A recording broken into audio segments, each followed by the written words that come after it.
Alright, I'll start. I can't wait to play. I can't wait to not play Tetris. Should fix my camera. Just using it for the cat.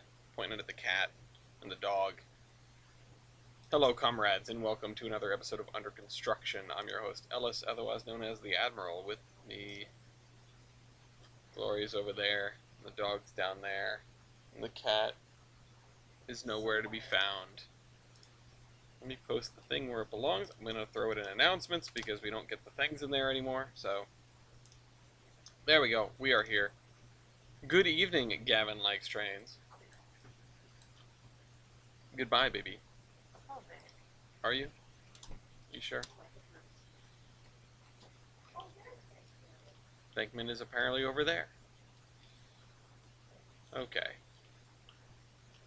Let's get this show on the road, or get the warm up started, the voice warm up.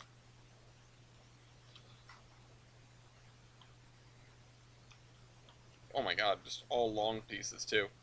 Hello, Stellar. I'm not sure what today's episode. Hello, Yankee. I'm not sure what today's episode is going to comprise of. Haven't really thought of it. Haven't thought too much about it. I know last time we ended off with a crash, which is never very fun. I didn't lose a ton of work. We didn't lose a ton of progress, but it was, it was enough that they'd be go, all right, I'm tired of this right now. It was just the row houses we were working on, which we have to spend more time with those. We have to, sort of focus on those. I mean, probably not every episode like we were doing the intersections, but reasonably close to it. Sort of, hi baby, sort of to the point where we're making progress on it every time, because we have a lot of residential in this town to do, and if anyone remembers Mason's Landing, residential is a lot of work. It's going to take, Mason Valley. That's what's going to take probably the lion's share of our time in this town. We still have other, sort of more railroad-related things to work on. We have the rest of the area around the grain elevators. Hi, Lafayette. And I think, well, we did the layover yard, but we still need to do the engine facility for that railroad, for the Gilson Eastern. And, it's yeah, this game irritates you? I'm amazed by that. This game definitely doesn't irritate anybody else. Somebody tell Tyler that we're doing this. You know what I realized? What? Sweet and sour pork last night. What did you forget to put in the sweet and sour pork? Pineapples. Oh yeah, I was wondering what was missing. I forgot to put the freaking pineapples in there. Gavin Light's Train says narrow gauge when, and honestly, that's a good question. Because we're working on, the Geiger Mountains are an established thing that are going to be on this map. So we will be doing sort of narrow gauge centric stuff eventually. It remains a question, sort of when that's going to. Oh my God! I can't believe I landed that on a pixel. It remains a question when exactly that's going to be. In what order we're going to do these segments. But it's going to happen. There's also 2-foot gauge marked out for the other end of the map. I talked about that a little bit last time. We showed off the general plan for that, which is the Tombstone, Emden, and Gulf, or Emden, Tombstone, and Gulf, I think. I was worried about threading the needle with that one, and I wasn't paying attention to that one. I didn't even know what I was getting. Okay, so there is narrow gauge in the foreseeable future. Again, assuming that I manage to continue working on this for the rest of my life. That's my intention. Well, I don't think it's going to be done, so it's either I work in it for the rest of my life or I give up. That's just and I don't plan on giving up. So yeah, so then you must support me in my crusade. Well,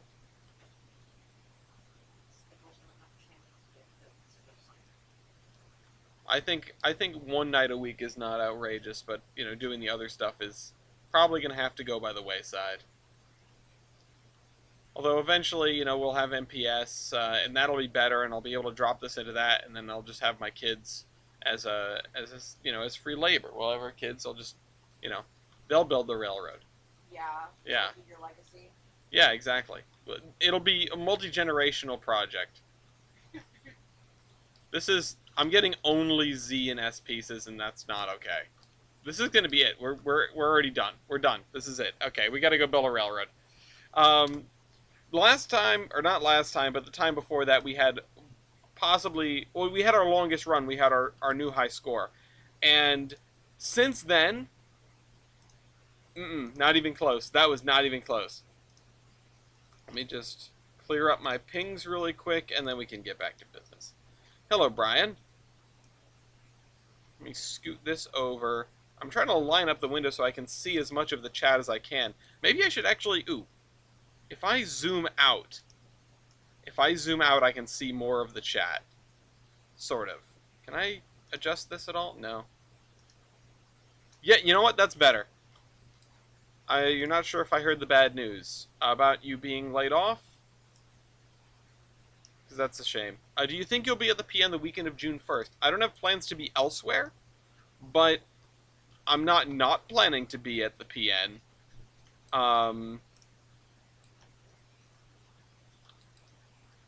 So I might be.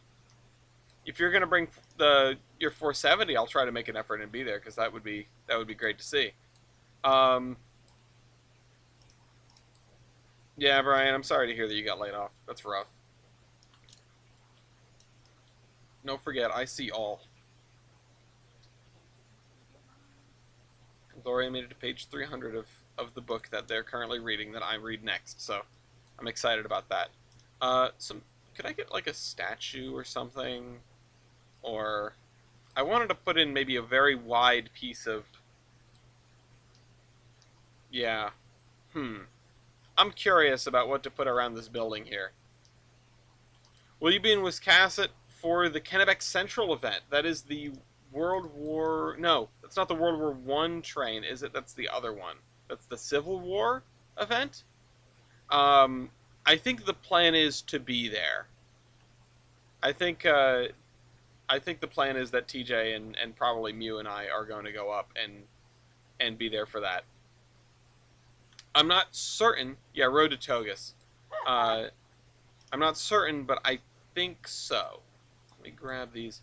So this let me scoot this over because if I am gonna still keep this field here, which this field is pretty gaudy. I don't like the way that it looks. I kind of want to shuffle it off to somewhere else, but we decided, yeah, World War One is this weekend. Okay, yeah, that's right. I was tempted to go up this weekend. I wasn't sure if I could make a good excuse. Oh, would you look at that? That's interesting. We'll do that. I wasn't sure if I could make a good excuse to get up there. I mean, we went up there for TIE fighting, and that was fun. Uh, it's just a long drive. So I am not sure. I think I'm not going to because I have stuff to fix around the house. I was walking around the other day and I noticed the storms actually did a number and ripped off a part of the siding on like the what is that, the north side of the house. I will most definitely bring 470 along with some more cars and possibly a new club member. Ooh, that's great to hear. One of my friends is very interested in joining. I think he either already filled out the application form online. I'm not aware of us having an online application form, so yeah, I would definitely recommend that he do it in person. And yeah, all right. If you're gonna bring a new person, see now there's a lot going on. If you're gonna bring a new person down, and you're gonna bring your 470, and we want to make like an event of it, then absolutely, I'll come down. I'll tell TJ to come. Well, TJ's moving that weekend. He's moving out of my house. TJ's moving that weekend. I said I was gonna help. I'm not sure what the schedule is for that. Because I volunteered to drive the larger U-Haul. He said he doesn't like doing that. Hello, comrade Pat. And yeah, okay. I think I want to scoot the school forward so I can have a line of trees back here. Let's do that. And then I'm not familiar with the website, so I'm not quite sure what he might have done. But if you can go to that, then that would be great. I will. I will try to remember to mark it on the calendar. If you could do me a favor and please remind me to mark it on the calendar to go to the PN on June 1st. Again, I'm not sure. I can't promise anything. I said I would help TJ move. Um, if he wants my help, then I will be prioritizing that. But if not, then I'll definitely come to the PN. Um, and I'll try to drag Mew along too. And honestly, depending on whatever, I could pop open the club room downstairs, and we could do some card trading as well. And so I need to figure out my rosters with regard to some of the local games. Once you get your fan rank, so I'm going to Colorado next month. Leaving on the 5th, coming back on the 14th. And during that, like, between now and then, like, I'll probably submit the next batch of cards to be printed while I'm away, but I'm not sure if I want them showing up here while I'm not here and then getting rained on, because that's invariably what's going to happen. So I'm in a little bit of a tight spot that way. And even if I ordered them now, well, maybe if I order them very, very soon, I'm not sure, they would get here in time. They would get here in time for me to get them inside and get them organized and put them up on the website before I leave, and then I would come back to all the orders and be able to do them at once. But, so, I don't remember what I was getting at, but there's a whole bunch of stuff on the docket, right? There's a whole bunch of stuff that I've got to do, and then when I get back, I think we're probably going to jump back into some kind of loco games. I would assume a season of Locomotive Royale, which is, for those who don't know, it's a 5-player game with the trading cards, and then 5-player free-for-all. And then there is, after that we might do another season of Loco Dome, which is a 1v1 game type, longer format. That's a lot of shrubs. Longer format, and one of these, you build a roster of five cards. You don't need to use the physical cards. The entirety of SteamLocomotive.com and all of the manually made sheets are also available. So you can make your own sheet, your own stat sheet, if the locomotive you want to bring is not available. And that's what people have done, and it generally works out. It's very cool. It's very fun. It's the game that I've probably had the most fun both developing and sort of coaching. I mean, I've only gotten to play it once, but running the game, you're flying to Kansas City, Missouri tomorrow to go see 2816 this weekend, says Yankee, and that is awesome. We need a fish trading card? No, we do not. We don't need a fish trading card. I don't think so. Well, I mean, if we did Boston and Maine 3666, then we would, by some measures, have a fish trading card. Would that be satisfactory? I feel like that should be enough.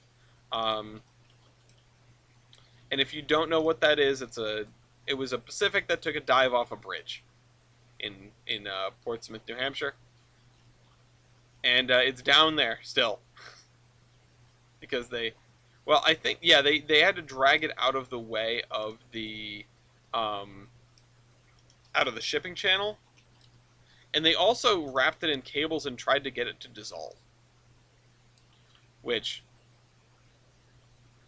fascinating. I was going to see 2816 in Kansas City as well, but work kind of got in the way, says Pat. I had considered going. Like, it had crossed my mind to go see 2816 because it's a cool thing. I mean, I flew out to see the Big Boy back in 2019. I mean, that was a much larger event than it's sort of going by, but I considered taking the sort of taking the opportunity to go and see the Empress run. Now, I ended up walking back on that because not only do I have other things going on, like too many other things going on, um, it just didn't seem like a lot, you know? I like Steam as much as the next guy, but 2816 just sort of passing by, or even just an exhibit day. I assume they're doing some kind of exhibit days, right? It just didn't pique my interest as much as so many other things. You know, in terms of the cost and distances and time involved, I would rather go back to the WWF for another work weekend than go to Kansas City or St. Louis for 2816. And that's not to say that it's a bad idea to do that, because it's really cool, um, but just not for me. I may also have you help me get my fan rank all set up whenever our paths cross again. Well, I will try to remember to be there on the first. There are, let's see, 2 more Thursdays between now and then. So if you're around on stream, don't be afraid to remind me. Um, oh, and Pat, you said you'll be in Maine in a few months. That's right. Um, we should try to make sure that our paths cross. That would be great. I would love to do that. Um, Actually, if it's the excuse to get Mew up to the Seashore Trolley Museum, because he's never been and he's a big trolley guy, um, that might be it. If you're going to be there, we can be there. Depending on date and time, I know that Seashore's hours aren't super expand. Like, I remember being surprised with the hours and not in a good way. So I can't totally remember. I'm so glad I was able to sink this into the ground and get the green gone though, because that looks so much better. We're gonna put some trees over here, I think, along the edge here, and we'll go from there. Let me take a sip. Now also, I did dig up, and I say dig up. It's been sitting on my table. I was sent this as a gift from Achilles, the New England Rail Fan Guide. And it has a few pages in here of industries, which is actually quite helpful. So there's the railroads, New England railroads, but we also have a list of freight businesses. And all of them have notes as to what they do. So corrugated box plant, food oils, flour producer, beverage manufacturer, building materials, resin distribution, vehicle distribution, paper products, propane dealer, interchange locations, that sort of thing. This, I think, might be worth sifting through at some point, on stream or off, to get some inspiration for what to put on here in terms of industries. I feel like it would be worthwhile. We also have a lot more of those KCS waybills to go through, which would be a lot of fun to go through on stream. I've touched on some of that stuff before, and additionally would just be, it's a great source of inspiration. It's a good opportunity to look at the world at a level where you might not always see it. So, no, Achilles didn't make that. He sent it to me. Achilles was the kind viewer that sent me it as a gift. I'm pretty sure it was Achilles. Let's grass spline, shrub spline, shrub spline. There we go. I'm now, I'm gonna second guess myself because my memory is shoddy. That's why I have so many documents of notes for this. Okay. It was Achilles that sent it to me. Achilles now in Britain. Okay, so what do we do then? Because what the goal of this was, I wanted to put 1 or 2 more industries in this direction. Dean says, I came across a list of movement sheets for Memphis Union and have been slowly copying them into a spreadsheet. I might like to see that at some point too. So we have this gigantic industry, right? And I'm not sure what this is. This is Continental Grains. I don't think it's worth using, necessarily because it's very, very large. Um, we have a lot of industries already. I mean, we have our 3 grain elevators over here. And maybe if I wanted to consolidate them all into one, I would use this Continental Grains building.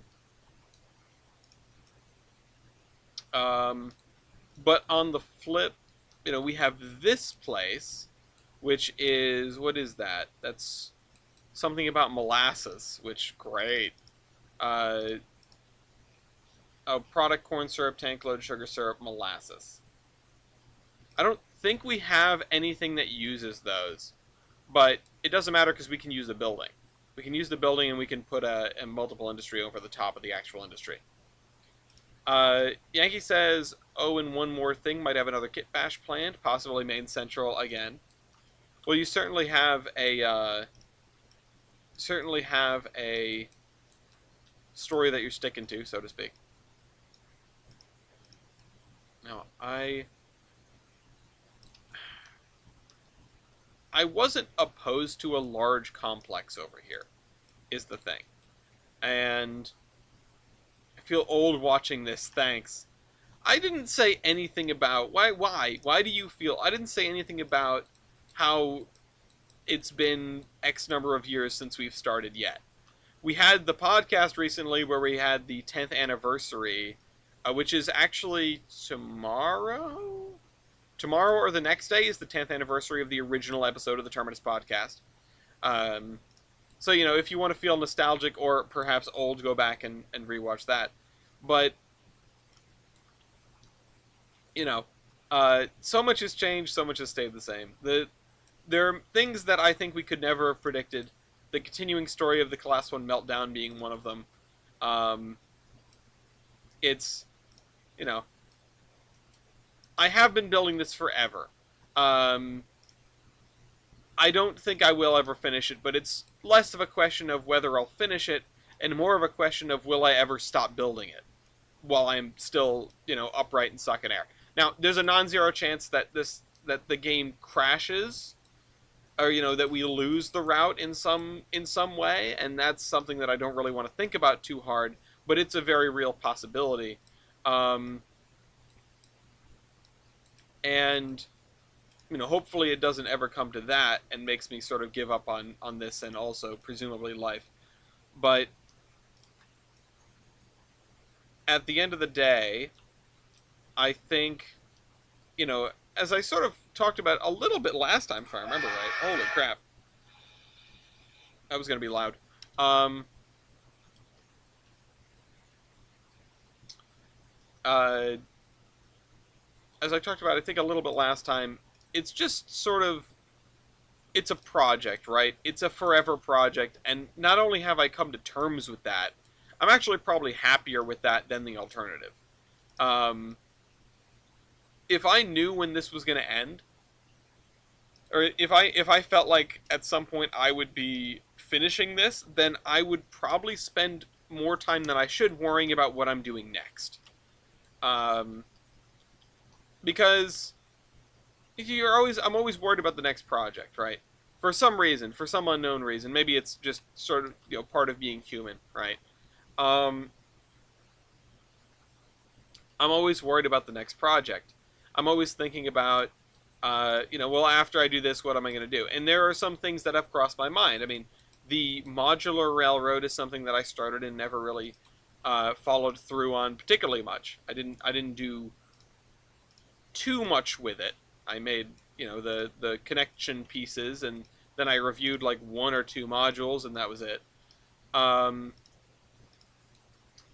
and then the I've thought about just sort of doing like a main focus on automation with that, or doing a dem route.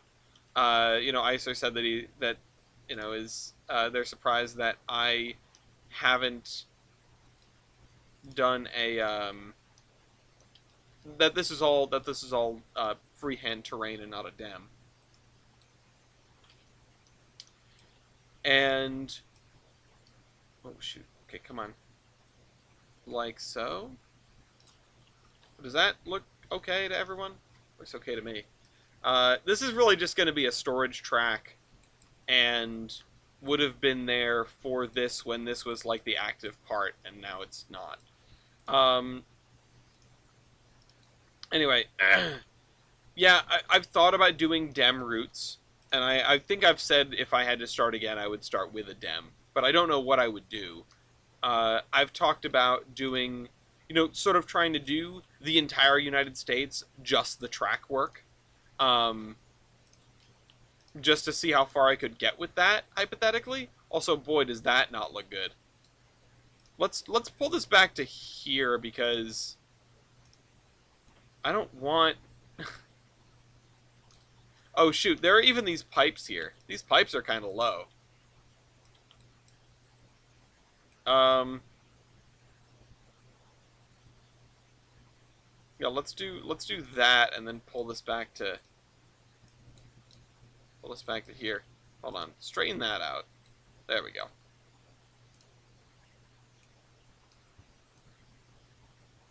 There we go. Uh, yeah, doing the entire U.S. just the track work, sort of so that I could put together and experience a whole bunch of runs that no one's ever gonna make. Like no one's ever gonna seriously sit down and make. Someday somebody out there has probably made like Kenosha Pass, right? Somebody out there has probably made the Mountain Division of the Main Central and Franconia Notch and everything like that. But I've never seen it, and until I do, I'm going to assume that it's not out there in any capacity. Um, like even doing a route where you know the track work already and you have a dem and the scenery is pretty simple. Even doing that takes a whole lot of time, and it takes a whole lot of just sort of buckling down, right? It takes dedication. Let me actually grab ties. Oh wait, no. Can I just get a spline of ties? Tie. Track bed 12 seasonal. That's interesting. Is the tie spline a spline or a track? Okay, it's a spline. Good evening, you. We're gonna drag you up to Seashore Trolley Museum while Pat is there. Please do not resist. Also, we might be doing a little fun time at the Providence Northern on the 1st. Just figured I'd throw that out there. Gonna fill you in outside of the Rhode Island problem.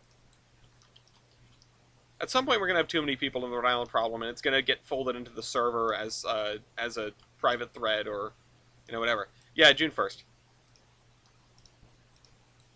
Which we're gonna come and hang out, and then we're gonna be spending an awful lot of time together.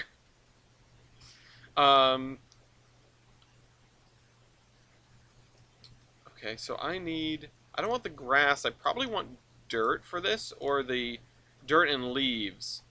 I already have 46 dem projects, says Icer, but I'm in 2019 and I'll move to 2022, but moving all the content to it is more trouble than it's worth and I don't have time for it. I think,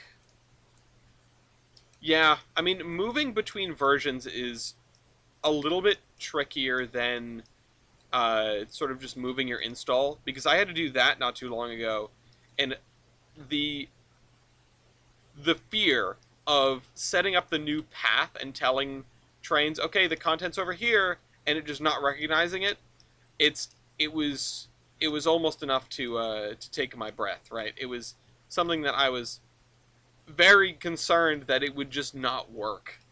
All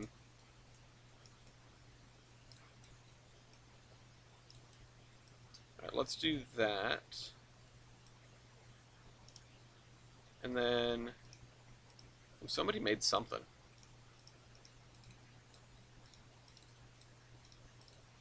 Smells good. I'm hungry. I'm really excited to bring 470 back to the PN. Had a lot of fun running it last time. Seemed to be a big hit with others. Oh, that's always good. Might not be able to make it for that Saturday. It's my mom's birthday. I'll bring her. Just kidding. Oh well. I wanted to give you the heads up anyway. So, alright, let's see. Do we want a big leaf maple back here? No, I probably want a red oak. The big leaf is too big. I'm trying to keep it to these trees because otherwise it's gonna get, it's gonna be like, okay, why are there these birch trees here and nowhere else? Like, why isn't the forest comprised of birch trees? Why are they just here? Now, along the street might be a little different. I actually am not sure. Do I have ash trees? I don't think so. Ooh, that's an interesting one because I know ash trees used to be a favorite for roadsides, right? Because of the way that they grew. And if I don't have them, that's really interesting. I know a lot of ash trees in real life died because there was a blight, if I remember correctly. Um, and I thought if I put them along the road here, that would be, that would be the right way to go, and it would be a, sort of a historical nod to uh, the ash blight. I think it was the ash trees. Um, I know the cedars as well had a really major die off. Cedar trees in this day and age are kind of a rarity. It's fascinating. It's fascinating to look at what has disappeared. Maybe not within our lifetimes, but in sort of the collective memory of humanity, right? Species that have gone effectively completely extinct, or that we at least believe they are extinct, and we don't have any substantial evidence to the contrary. Um, has there been anything recent about like the dodo? I know I saw something come across Gloria's TikTok, which was like the dodo was spotted in 2015, and I'm a little skeptical about that. I know that there are other species that we assumed had gone extinct, and then we ended up finding them in a very limited number in a very remote part of the world. Um, but one of my favorite installations at the Massachusetts Museum of Contemporary Art, Mass MoCA in North Adams, is a very small, like you can miss it, kind of installation about the passenger pigeon.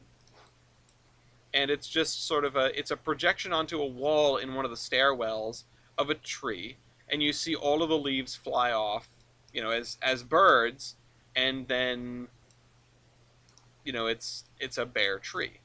It's very simple, but it's very poignant. I like it a lot. So, just throwing a shout out to Mass MoCA, one of the very first places Gloria and I went as a couple. So we had our first our 0th anniversary trip to North Adams when we had just started dating. We went up for a weekend just to sort of see, you know, just to sort of kick off. I mean, we had known each other and we had gone on a couple dates and everything, but we hadn't started the relationship officially. And so we went up there to spend a weekend together and sort of see if we could survive each other without ripping our hair out or anything like that. Um, and astoundingly, it worked out. And yeah, here we are. A bear tree, a bear in the tree. Does it bear any arms? Yes, actually, the Second Amendment. The Second Amendment speaks to the right of bare trees. And Gloria is reading something spicy. Awesome. I'll get to read that book after them. Yeah, right. Anyway,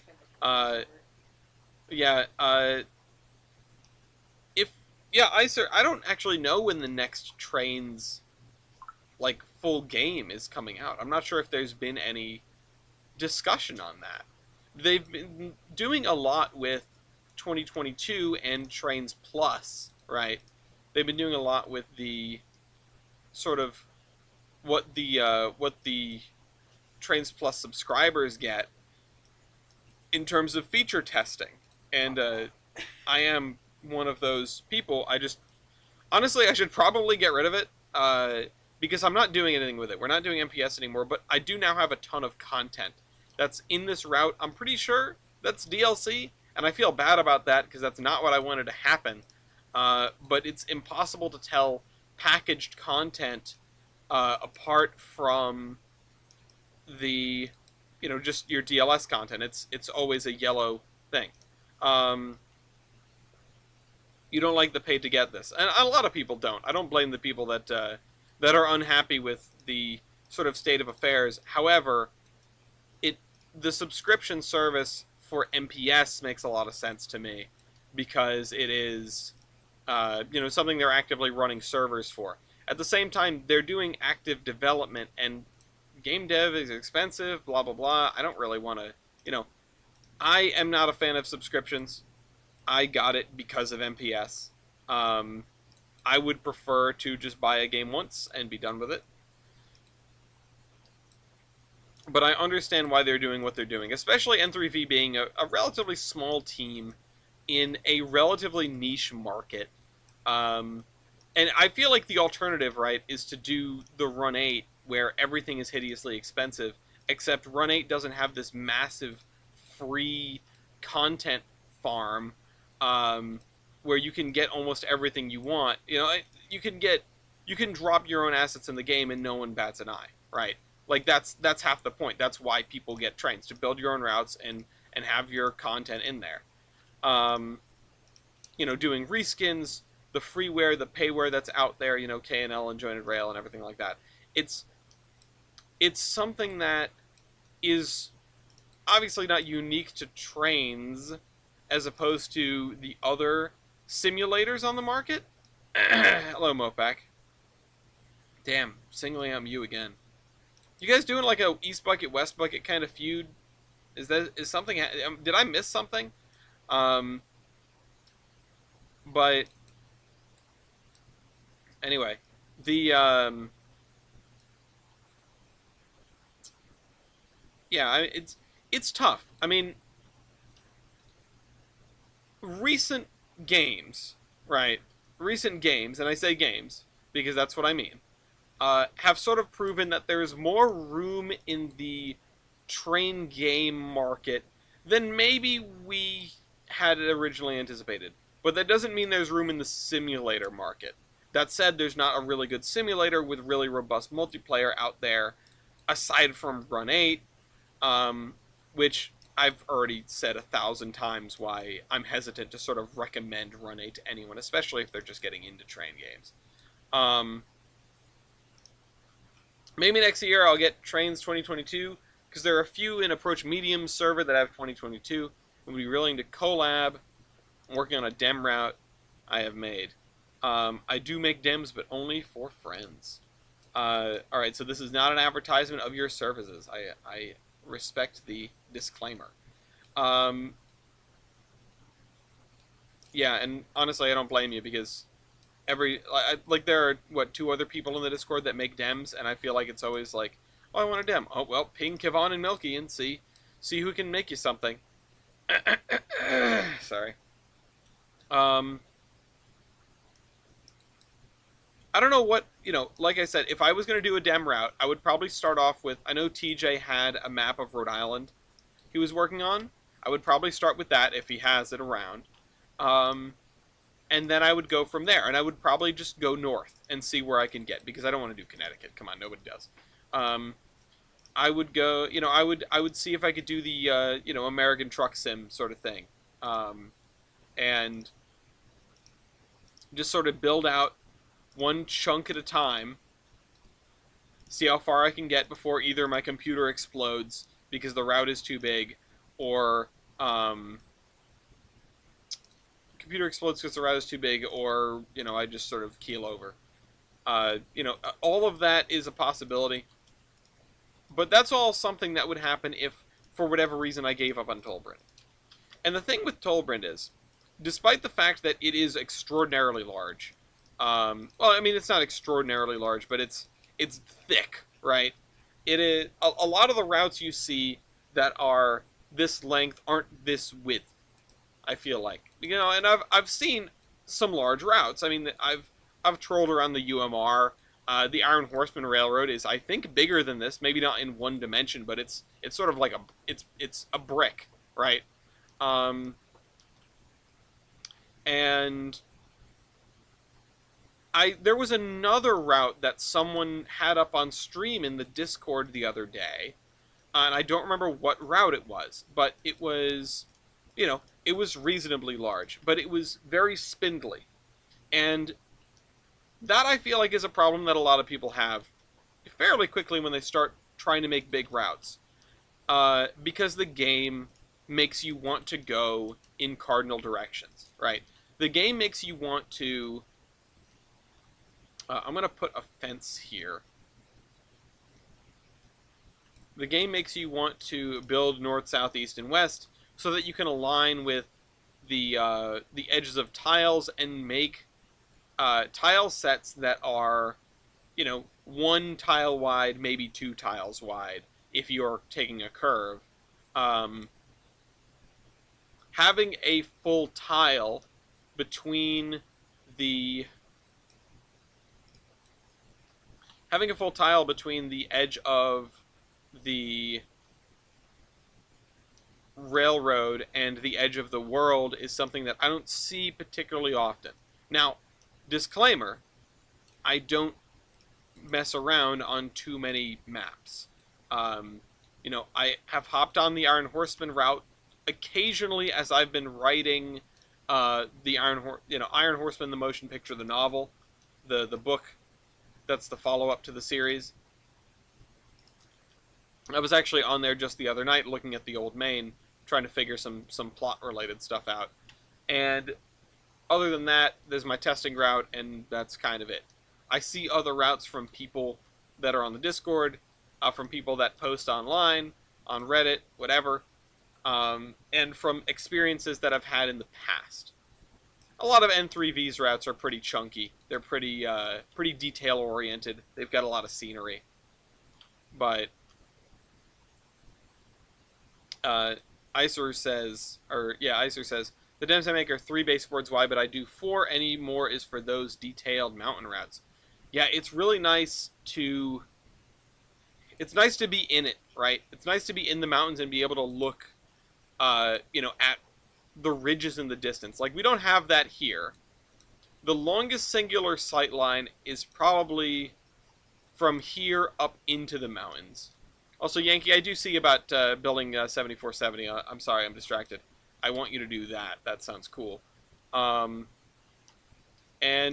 like, the terrain won't all load because my render distance is not particularly high, but you can see from the track here, from the little industrial park here, which isn't really an industrial park. It's an oil distributor, a quarry, and a farm, or a what is that called? It's a dairy farm. It's a creamery. And you can look over this and you can see, your foreground, your middle ground, and your background. And you've got tracks going up this way, tracks. I think there's another set of tracks back here. No, this is the highway. Sorry. And then if you look up this direction, there's this road that winds up the river and I think crosses the railroad. Yeah. So it comes up here and it crosses the railroad here before this tunnel. Which, something that I noticed while poking around the Iron Horseman route. Yu's not feeling too tired to pay proper attention. I think I'm going to turn in. Have a good night. Hope you feel more rested. How was SimCity Deluxe the other day? I know it was one of the older ones. Oh, I can talk about SimCity Deluxe, and yeah, no, it's the Spline City. There's a reason I was late today, and it's because I was messing around in SimCity 4. SimCity 4 is great. I've been modding it. I finally recognized that there are mods for that game, and I started going to town. So I noticed something, right? Which is that all of my tunnels on the old main are kind of the same length. And if you don't want the spline points, I'll swap over to Surveyor 2. Makes it a little bit cleaner to look at. Like, this one's pretty short. That's a difference. Like, this one could have been a TJ tunnel if I wanted to. I could have just cut the mountain out. Daylighted this tunnel. And maybe if the VMR had more money, they would have. But on the old main, most of my tunnels are the same, more or less the same length. I was trying to write about the longest tunnel on the railroad, and I realized the longest tunnel on the railroad was really no different than the other tunnels. This one is also, it's like 2/3 of a baseboard long, which is like a quarter mile. Um, that's a little more than a quarter mile, like a third mile. And then we don't have another tunnel until we have those two, and we have this one, which is also more or less the same length, less than a full baseboard. And I'm realizing this, I'm saying this out loud because I need to change up my tunnel length. I need to make some really long tunnels, I think. Obviously, that is not going to be something for which the Gilson Eastern is known. Although, we will have one very long tunnel in Ravenbridge, which is sort of my analog of the Hoosick Tunnel. And that's that way. That's that way. So we'll get to that when we get to that. And I really thought that doing the terrain before the track would encourage me to have different length tunnels, but that's not been how it's working out. My tunnels are fairly similar in length. They're not very exciting. All right, we need to get this area done. I'm not sure what to put here. I'm thinking of a park here. So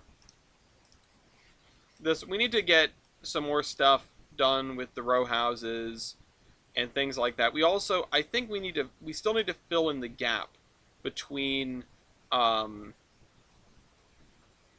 need to fill in the gap between the scenery here in town and the scenery over by the power plant. Welcome back, Pat. I think I'll fill this all in with grass and just call it, because there's going to be nothing else here. I'm not going to squeeze in another industry. I feel like we have enough of those in this vicinity. This isn't... The thing is, despite the fact that density in real life is very, very much sometimes dense, for lack of a better word, this isn't a model railroad. We don't need to worry about cramming something into every space. Yes, there is density in a lot of places in real life. It's quite pervasive, especially in railroading industrial parks where everybody's trying to cram up alongside the tracks. I mean, you wonder why that density is there. It's because it's tough to get railroads places. So that real estate next to the railroad tracks is very valuable for industry. It's valuable for people too, but the industry tends to pay more. Now, I'm not going to make this a rail fan park. We're going to have trees in this vicinity, and then it's going to be like a regular park on this end. This town will have its first park that isn't connected to an asylum. Oh, you know what? I think, actually, I will use this dirt and grass at the other end here past where I think the park should end. So, like, right here. It would be kind of funny if I stuck... Not funny, but if I put some tents in this area, but that's not... I'm not sure you were doing that in the 1950s. Your tents didn't look the same, that's for sure. Not saying there weren't homeless people in the 1950s. Okay. We gotta fill this in with grass first, and then we can go over it with trees. But yeah, no, SimCity 4 came out, shoot, 10 years ago? Longer, maybe? And I have the deluxe edition on disc. I got it at a Scholastic book fair, for those who remember those growing up. Also, I got Locomotion at one of those too, I think. But point is, have had it for an age and a half. I lost one of the discs. It was a 2-disc install. So I had a half torrented copy of SimCity 4 Deluxe for a number of years, and then I just bought it on Steam. I realized it was on Steam, and I went, wow, this is way more effort than it's worth. I'm just going to spend the $10. I've definitely got an extra $10 worth out of this game. I'm gonna buy it. And it's a nice change of pace, right? It's a different kind of game. There, like, like yes, City Skylines exists, and I'm not to say that SimCity 4 is is better necessarily, um, but it's what I'm familiar with, and I was quite happy with it and with the way the regions worked and being able to work on. Oh, I'm going to go over here and I'll work on this town for a little while. Oh, I'll go over here and I'll work on this town for a little while. Oh, because I worked on the other one in the region, now this one has different demands.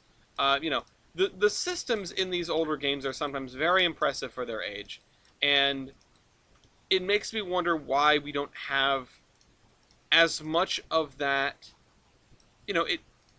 It feels less like developers are trying to cram every possible feature into their games. And honestly, I feel like that's you know like gaming can do better, right? We've had so many things recently, and I haven't tried Homeworld 3 yet, and I was excited for that when it got announced.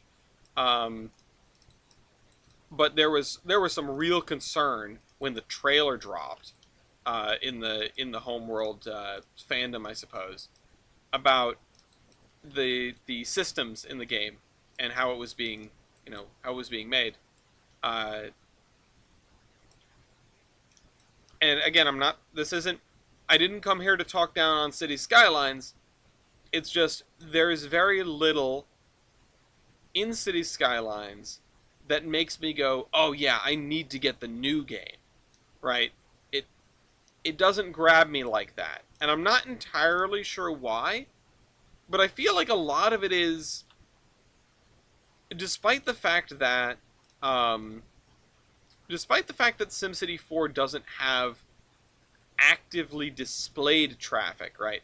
It doesn't have a consistent set of cars that are going. Like you can't follow one car from the person's home to their job, for example. I don't think you can do that because the traffic sort of fades in and out. It only renders when you're in close, and it only renders like enough to give you the gist of whether something's congested or not. Now the game has tools to let you know if something's congested or not. You don't have to guess, uh, but that's sort of what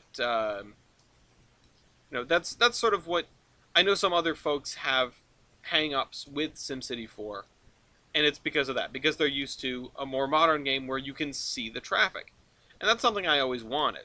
Um, there was a video that I saw for locomotion back in the day. And let me correct myself.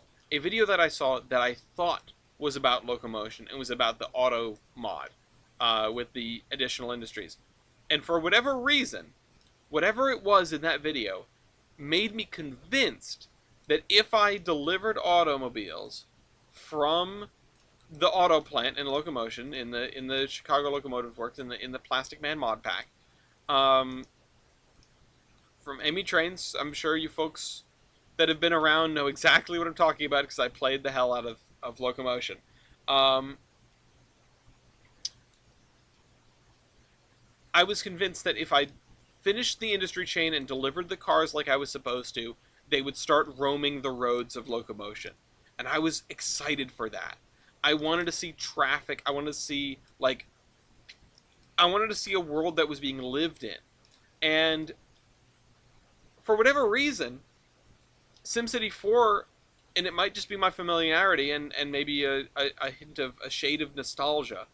Um, SimCity 4 gives me that more than City Skylines does, more than even Workers and Resources does. Although I haven't really dove into that. Um, uh, I have it. I haven't installed it, and I haven't watched much about it.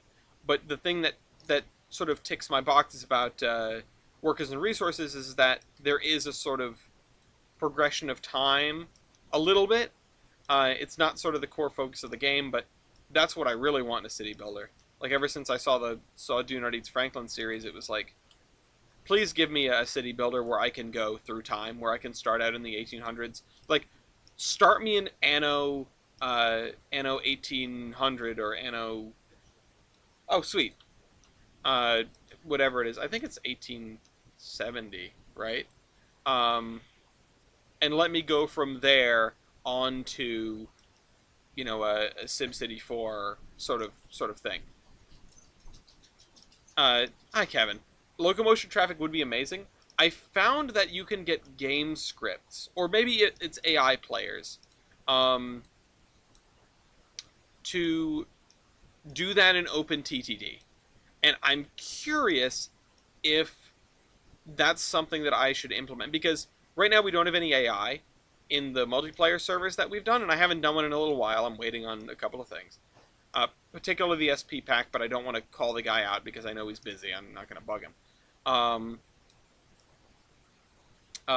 like I'm excited for the next OpenTTD server. It's probably going to last.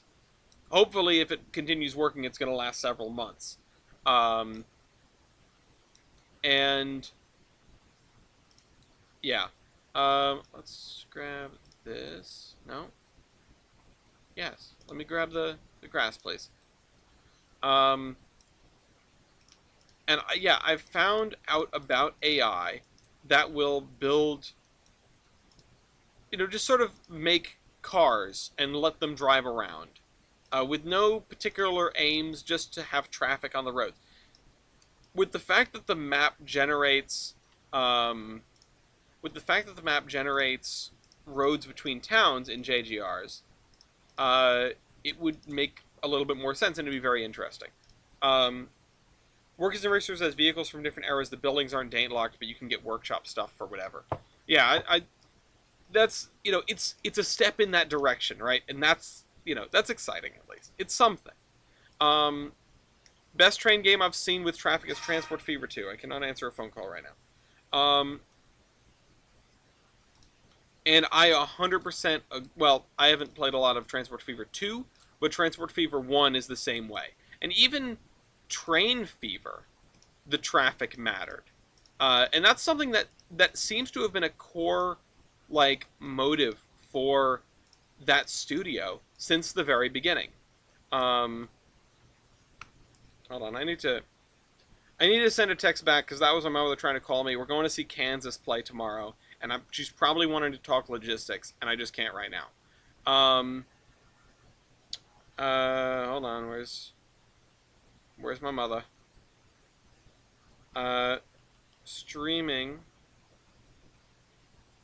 I'll talk logistics with you as soon as I'm out of court tomorrow.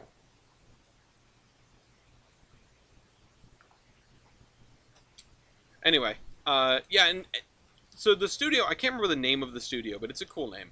No, Mom, I can't pause the game, it's online. Yeah, I know.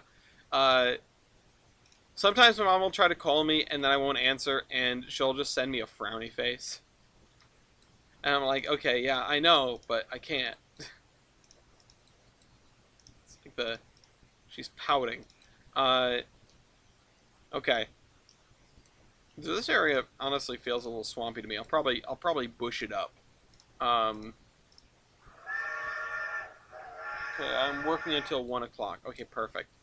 Um, that actually works out great because we take lunch breaks at court 12:30 to 1:30. Um, for those who don't know, I've been in a grand jury for the last 5 weeks. Um, it's been a hell of a time, and I can't discuss any of it, sadly. Uh, it's all confidential. Okay, so let's get this in here.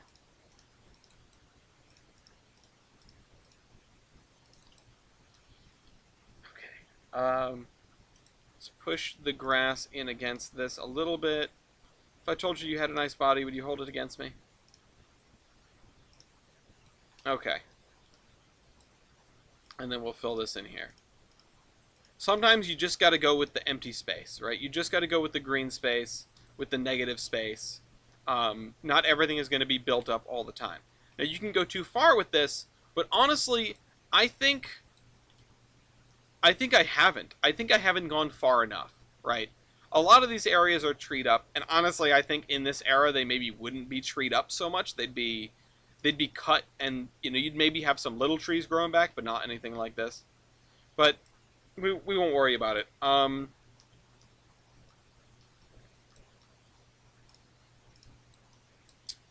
let's get the grass along the edge here, along that side of the road here, and let's do the edge. No, did I grab the asymmetric spline for the edges here? No, I guess not. We need to fill it in. We need to grab it from over here. Grab it from the physical pick list. That was not the right tool. There we go. The NCNSTL has 4 pages worth of train movements. Well, not the worst kind of movements you can read about. Right, let's do this.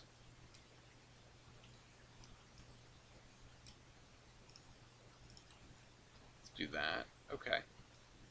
So now we have a nice little parking lot. And this, like I said, is going to be a park. I'm really happy with how this complex came out. This is another one that's 1, 2, 3, 4, 5, 6 different buildings. What'd you put on the fries? Vinegar? Oh, what's on the fries? Oh, the verde sauce. Okay, I'm glad I didn't just pop one of those in my mouth, because I was definitely gonna. I was 100% about to steal one of Gloria's fries. Let's see. This I'm also happy. Like I'm very happy with these kit bashed factories. I think what I'm gonna do is I'm gonna take this. I'm gonna take this, and I want there to be 2 driveways. One of them is gonna be right here, on the straightaway. That's gonna be easy.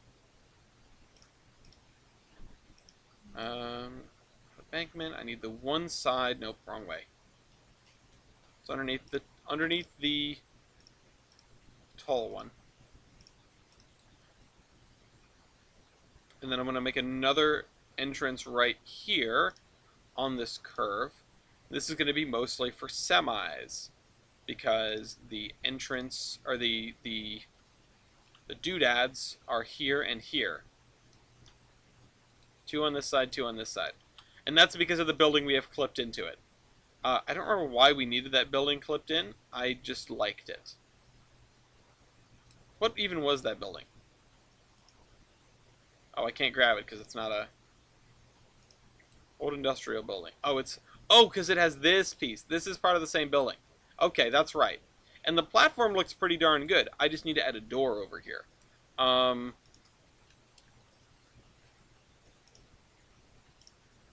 Door access. I don't want wooden doors. I think I want... No, that's also a wooden door. We already went through this with the doors on the other side of the building. Doubletree,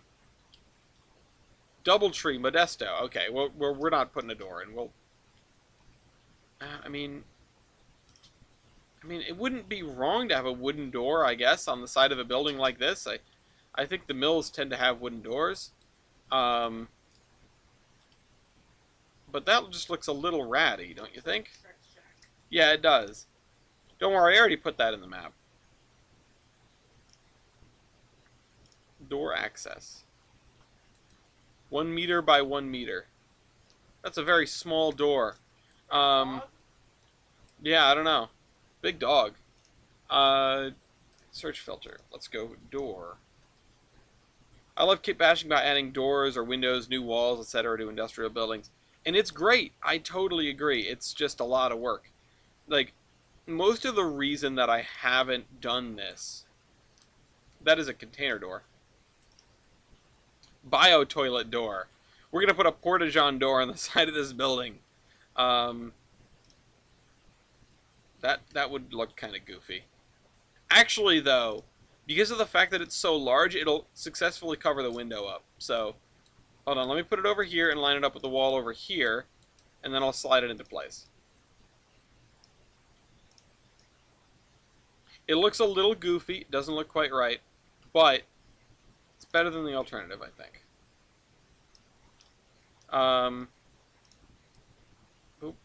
Oops.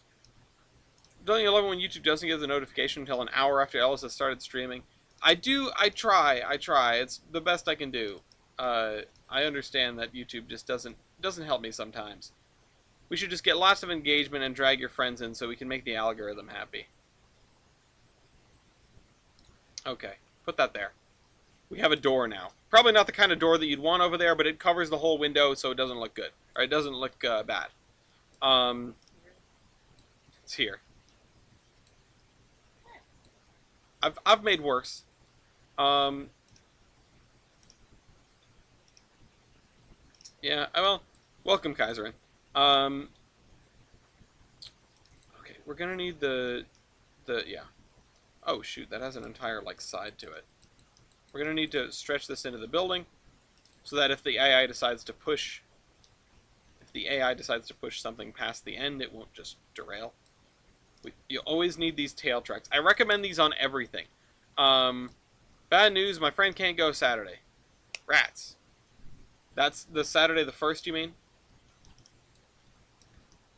Well, have him come back another time. The later he starts, the more he's got that 6-month grace period to do his eight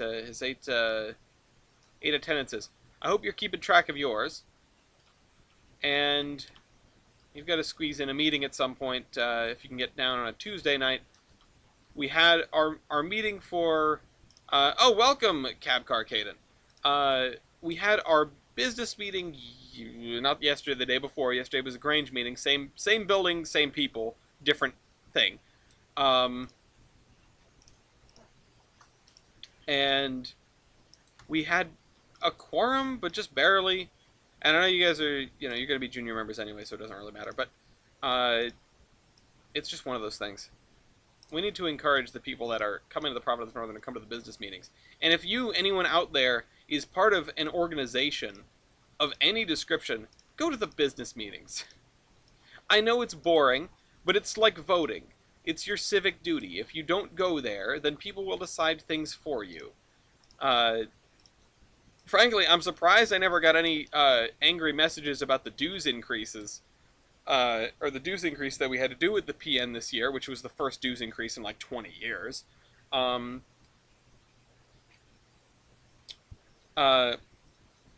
Because it was decided on by so few people. What's up? Do they? They do. Oh, I should have made the joke when I had the chance. Well, welcome to the party, Cab Car Canon. Here we talk about whatever. We foam and we talk about whatever. I drink and I know things. I don't drink and I don't know things. Oh shoot, we scooted the whole building over and not the doors. Damn. I'm a board member at the Meridian Rare Museum. I'm required to go to the business meetings. Good. Sorry. I messed up my hair. Yes, Saturday the 1st. I've been keeping track of my dates too. I should be able to go to the business meeting sometime soon. What time of day does it happen at? It's 7:30 p.m. second Tuesday of every month, which means the next one is June 14th, 13th, 12th. Hold on. 11th. I should have just kept counting down. Okay, that door is going to be a problem. Can I please click on the door?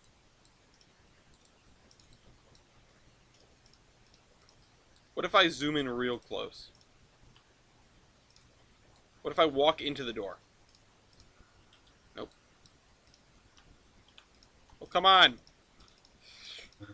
Can't believe you've done this. Okay, we're going to have to slide this out and back in. Go over there. And I'm going to grab both of these, and I'm just going to slide them to the right. I'm going to slide this back to the right, back and to the left.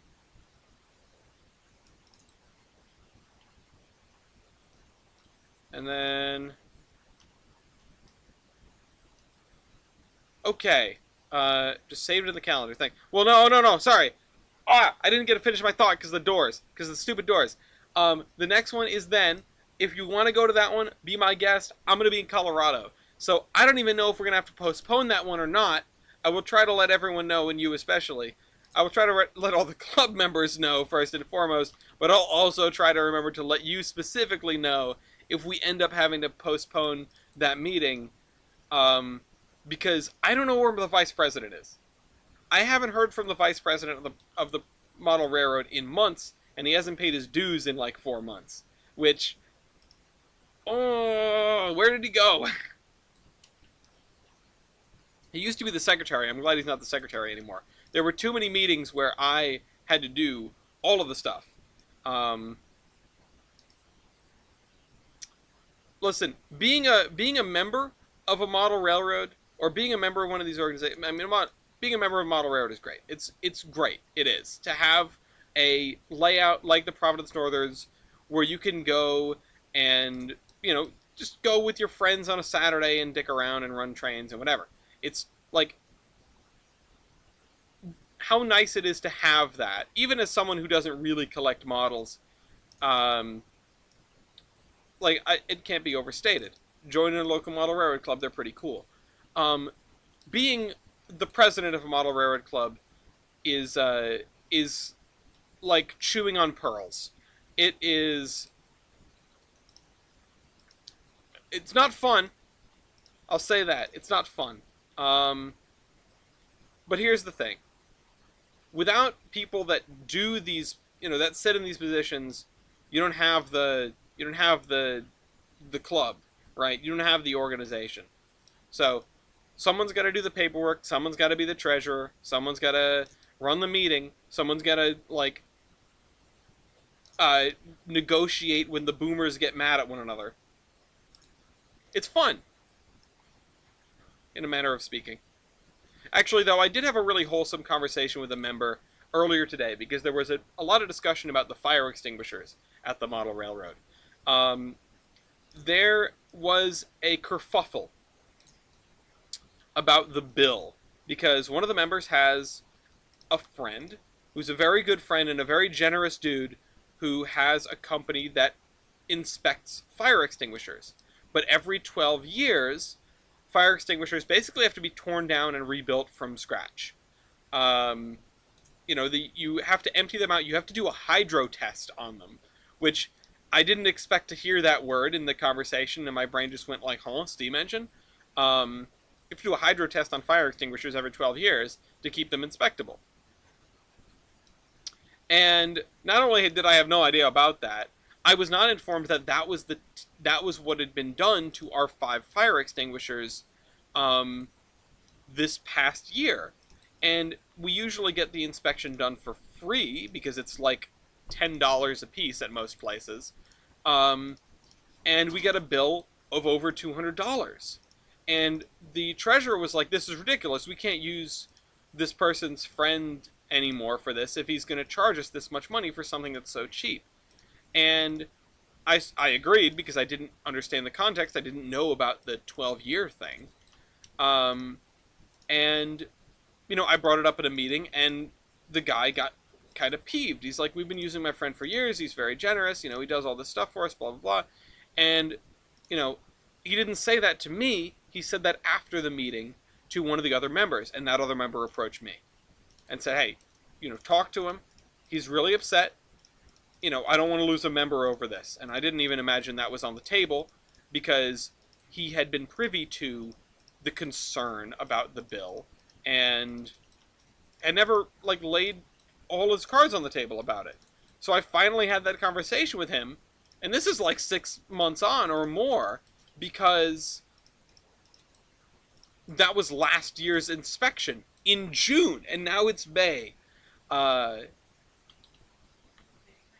and I finally had this conversation with him and understood, and it's like, okay, no, that person was being very generous.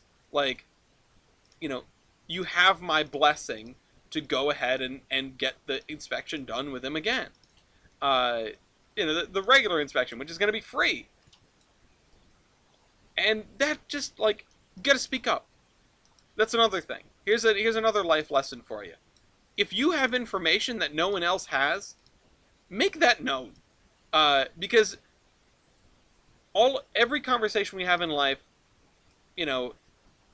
and well, not maybe every conversation, but every serious conversation, you gotta hope you come out of it knowing more than you did going in. And that's a two-way street. You have to be willing to accept information that you didn't know before. You have to be willing to challenge what you think you know or think you don't know. But also, yes, my love. Okay. Appreciate that.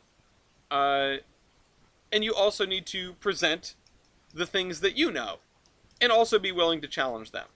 In this case, there's not a lot of challenge involved on the part of the person who has all the information about how the fire extinguishers work that nobody else in the room knew.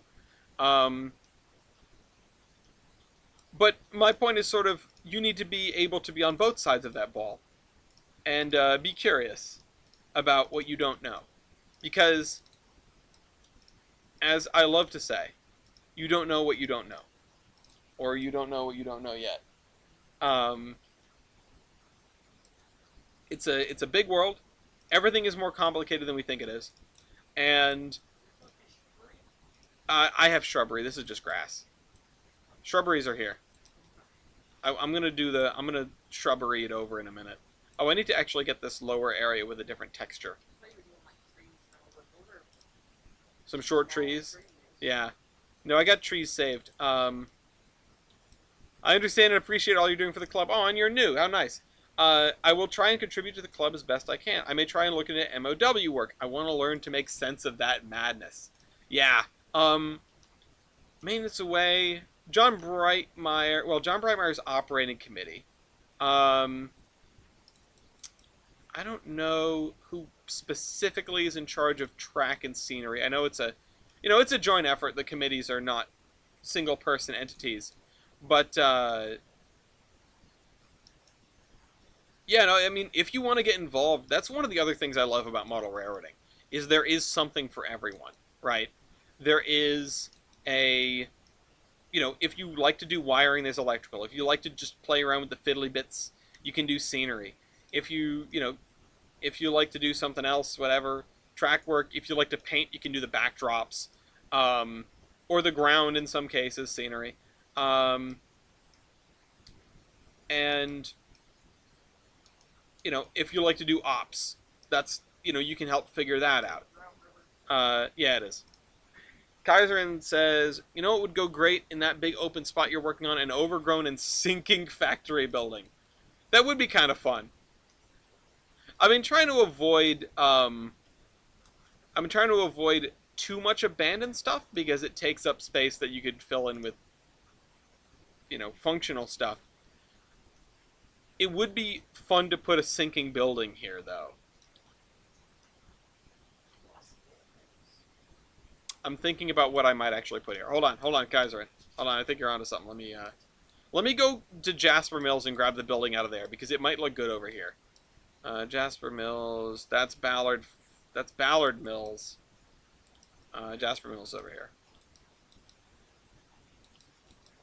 Let me grab this building.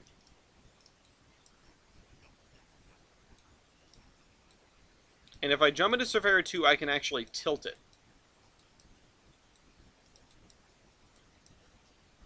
So, well, I might be able to tilt it otherwise.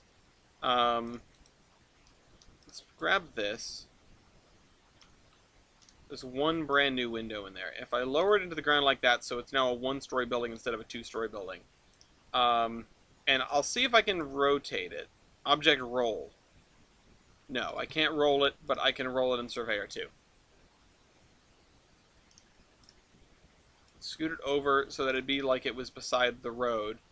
But of course all this terrain is raised, which would have made a factory building here a little interesting.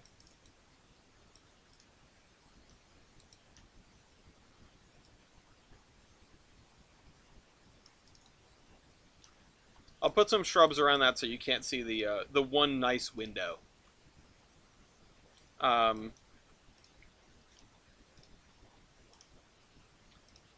Question regarding operating sessions. How does communications work? Radios shouting. What happens if there's a derailment? So working backwards, if there's a derailment, you put it back on the track. We've talked about doing realistic stuff like that, but honestly, the Providence Northern is not a very serious club. As you might imagine by people coming and bringing, everything from Acellas to British stuff to, Providence and Worcester to BNSF to whatever. Every era, every railroad, every commodity you can imagine, it shows up on the layout from time to time. and stays there sometimes for weeks at a time. I had a friend bring Chinese steam not too long ago, but the you know so we don't dig in too much, but we do use radios for communication during op sessions. We have a dispatcher who sits at the computer in the corner, and wasn't the cab car? Yeah, the cab car. Yes, he was. Where's your? You're going too fast in reverse. Where's your cab car guy? Rest in peace. He was a Providence Northern member. I have a picture of him somewhere with he had a comet. He had a comet train set. Um, uh, but yeah, we use walkie talkies. Um, they are club provided, although it never hurts to have your own equipment. And other than that, there's a lot of in-person communication. If you are pulling into a yard, if you're going into Framingham and you need to talk to the Framingham yard master, just walk around the corner and talk to him. Don't clog up like the radio's for the dispatcher, and if you don't need the dispatcher, you don't need the radio. Um, you do want to pay attention though. I remember I got yelled at last op session, not literally yelled at, but you know I had my radio off because I didn't have an earpiece for it. I didn't feel like dealing with an earpiece. And I figured, oh, there's no way like dispatch is going to need to call me. I'm going to call dispatch when I need it. And then they needed to talk to me about getting around certain restrictions or what have you, or getting around traffic. I think it was. So the fact that we have a fully functional signaling system makes communications a little bit more streamlined. It's very nice to have. Um, My club does track warrants for op sessions. Feels really goofy using a walkie-talkie when you can hear the guy above you on the other end. Above you? Do you have a double-decker layout? I got to operate on a layout like that was in somebody's basement. It was very impressive. Um, let's put in some trees.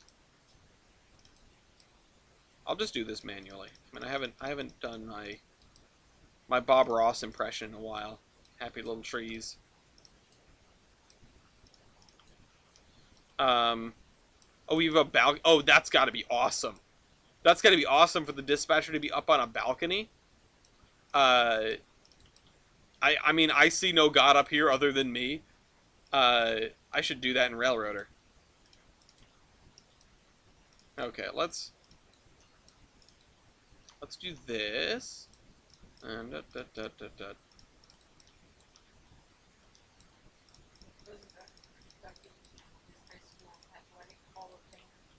what for? For just the athletic hall of fame for playing basketball and football when he was in high school. Well, that's impressive. Yeah. People who play people who play one sport are already enough. People who play two sports are wild. Um, He almost went pro for basketball. there are people who have done like basketball and baseball at the same time or something like that, which is or I think baseball and football was somebody. These very famous people that I don't remember the names of, but have definitely been brought up in John Boyce videos. If you ever get the chance, Ellis, you're welcome to visit the BCNA. I'm sure you'll love it. Though by the time you get a chance, we'll be working on our 35-foot extension, which is yes. Oh, and another thing, when I put my 470 on the layout, it was preset to address 3. Yeah, so fresh decoders will do that. How can I reset it so that it can run off its proper cab number? So you'd have to use the programming track in the club room. I would ask someone who's in there if they can help you reprogram it and walk you through it. I would generally nominate Walt. He's probably the smartest person at the club, with all due respect to everybody else. He's got a wit to him, so be careful. But he's a very helpful guy. I'm not sure he's going to be there this weekend. I believe he's doing like a barbecue cook-off thing. But yeah, if you go into the club room and ask someone that's sitting around, these people that sit around, if they can help you reprogram it, because you'll have to put it on the programming track, and then go into use the controller to set one of the CVs, set the long address. Now, I used to know how to do it. I've done it a handful of times, and I might be able to fumble my way through it if I had some instructions in front of me. Um, so worst case Ontario, we can figure it out on the first, but I figure you want to run it again before that, and your locomotive should be programmed to its cab number before it goes, or in order to run on the layout. Because if you were to not do that, then everyone's new locomotive would be 3, and it would be chaos. It'd be pandemonium, and you'd be running 3 engines at once. Which reminds me of a funny story. Actually, I haven't told this in quite some time. Um, During the past meeting, we passed a resolution for, I think, $500 for some brand new decoders to replace some old ones that have been uh, underperforming, shall we say. There are a lot of old locomotives on the layout with old decoders, um, and we've been trying to sift through them and find the troublesome ones and uh, get them replaced. Sometimes these locomotives will come off the layout for a while, and then they'll come off the layout for a while, and sometimes they might never make it back on. They go in the box and they get replaced by new engines with new decoders instead of whatever. But we had a PA and PB set that were painted up Providence Northern, just like lots of other stuff. Okay, you can't go before the first. Okay, yeah, then yeah, we'll figure that out.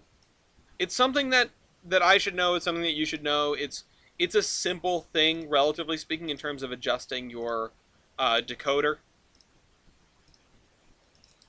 So, I'll relearn it, and hopefully we can both retain it in memory or something. Uh, Shoot, the hell was I thought? Oh, yeah. Oh, the PAPB. So, I if you've been to the Providence Northern, I say I'm talking to the people who have been, but the people who have been to the PN on a Saturday have probably met Ray Schofield. He's a heavy set guy. He usually hangs out in the club room, and I know that narrows it down very little, but he is there all day pretty much, and he's a he's Ray. He's Ray. I don't know how else to describe him.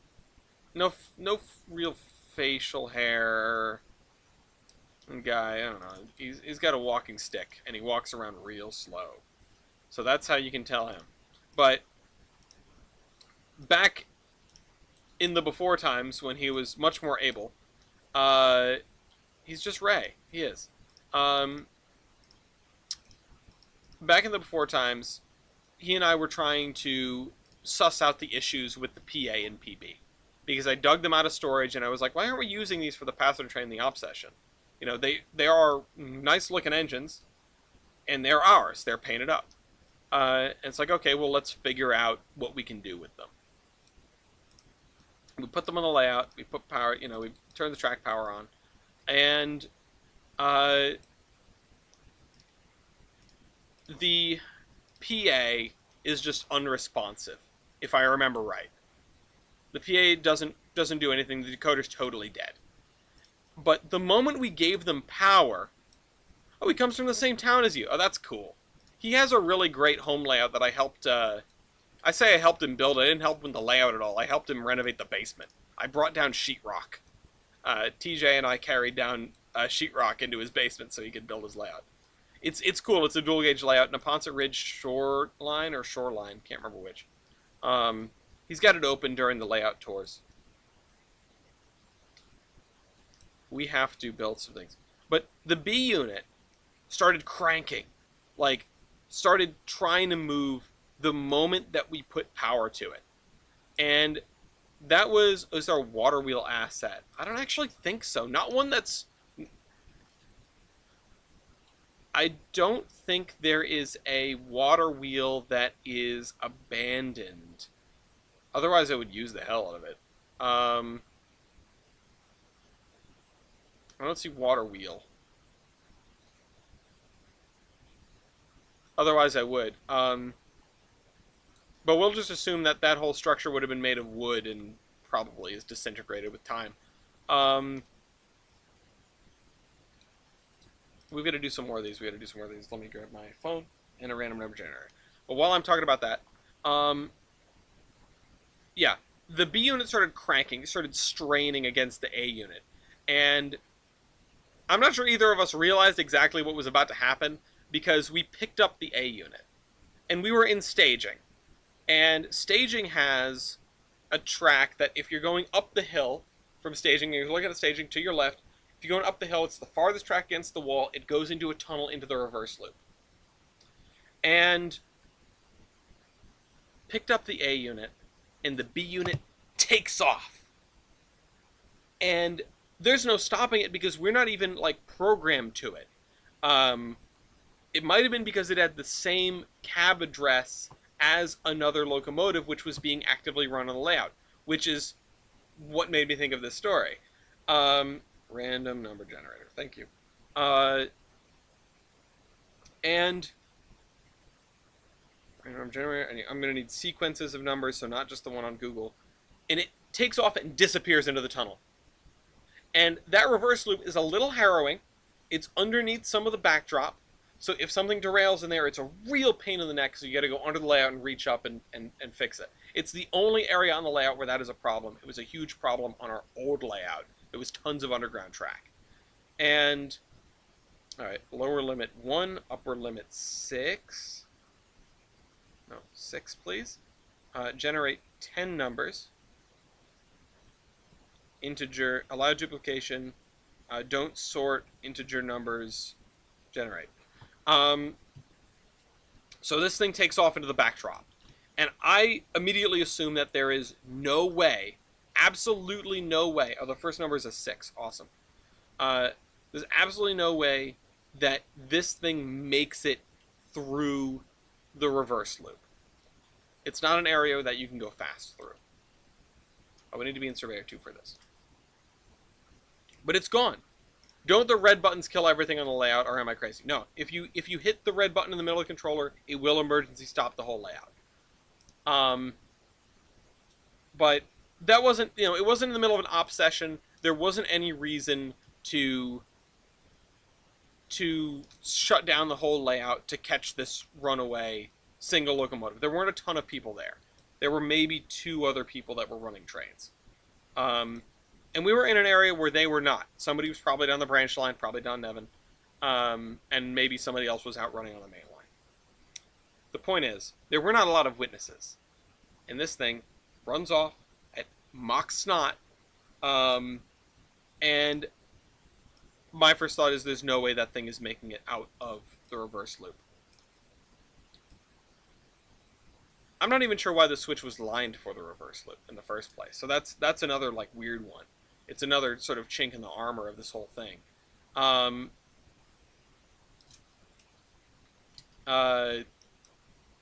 This whole story, but I swear this is what happened as I remember it. Can we need a second one of these? We couldn't find it. It went into the reverse loop. It did not come out. As far as we could tell, it was still in there. And we couldn't find it. Like, I went under the layout, and I, like, checked, right?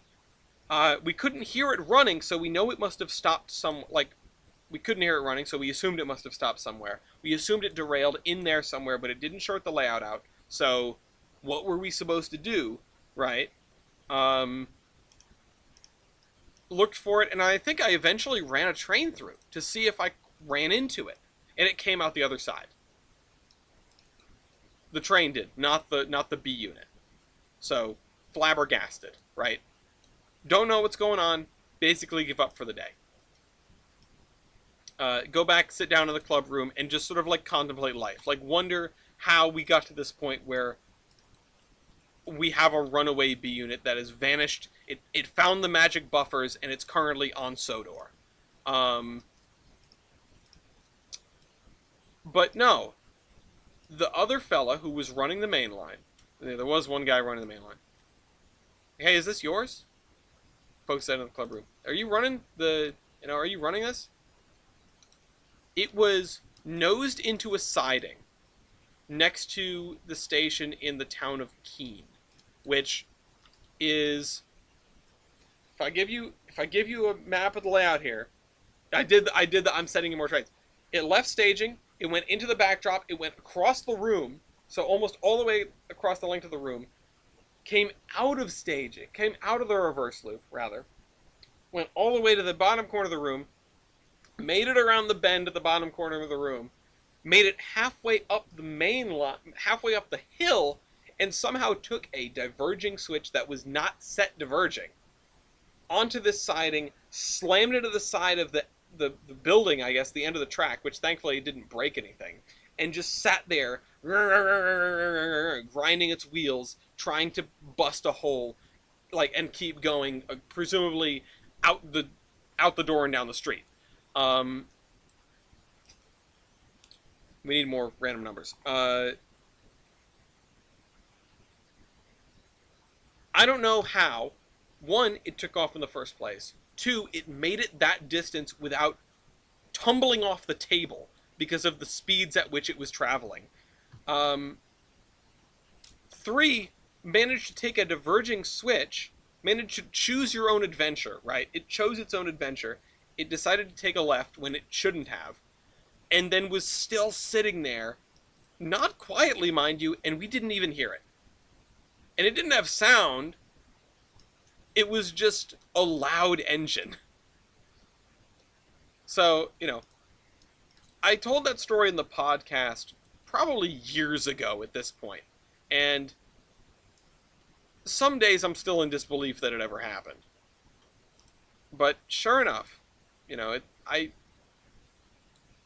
swear that is the truth, the whole truth, and nothing but the truth. It was a really really strange episode. Uh, in my time at the Providence Northern, I honestly can't think of anything weirder. Uh, Off the top of my head, I can't think of anything weirder. Maybe the weirder thing is that we only own two flat cars on the entire railroad. I've never seen more than two. I spent a whole day looking for one, and I found it so I could put it with the wreck train, because the crane needed a flat car, and there just wasn't another one. Um, I found the second one during this most recent operating session, and I wasn't sure why I had never seen it before, number one.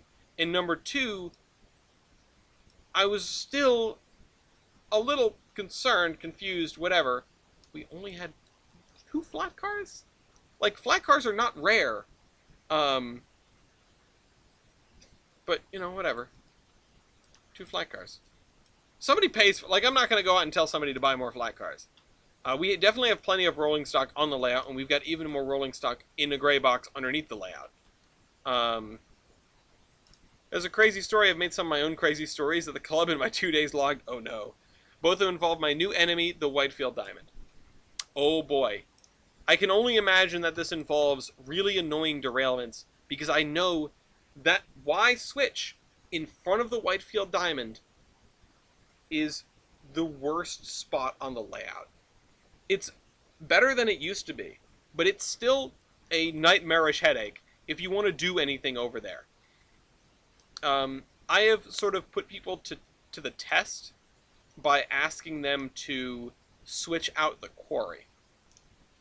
That is the have you studied, right? Do you know how to use the layout and how to use your controller and the train, and and how to move cars in and out of an industry?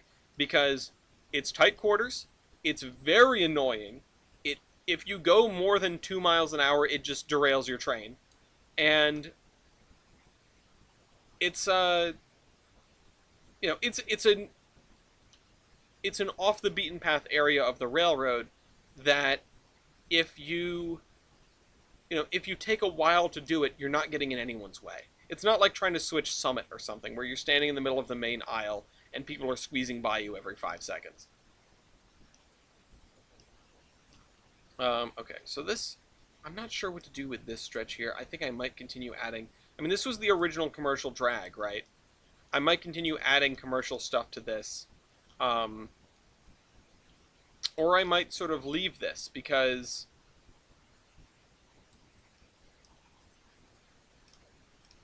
let's see. Can we get another set of storefronts?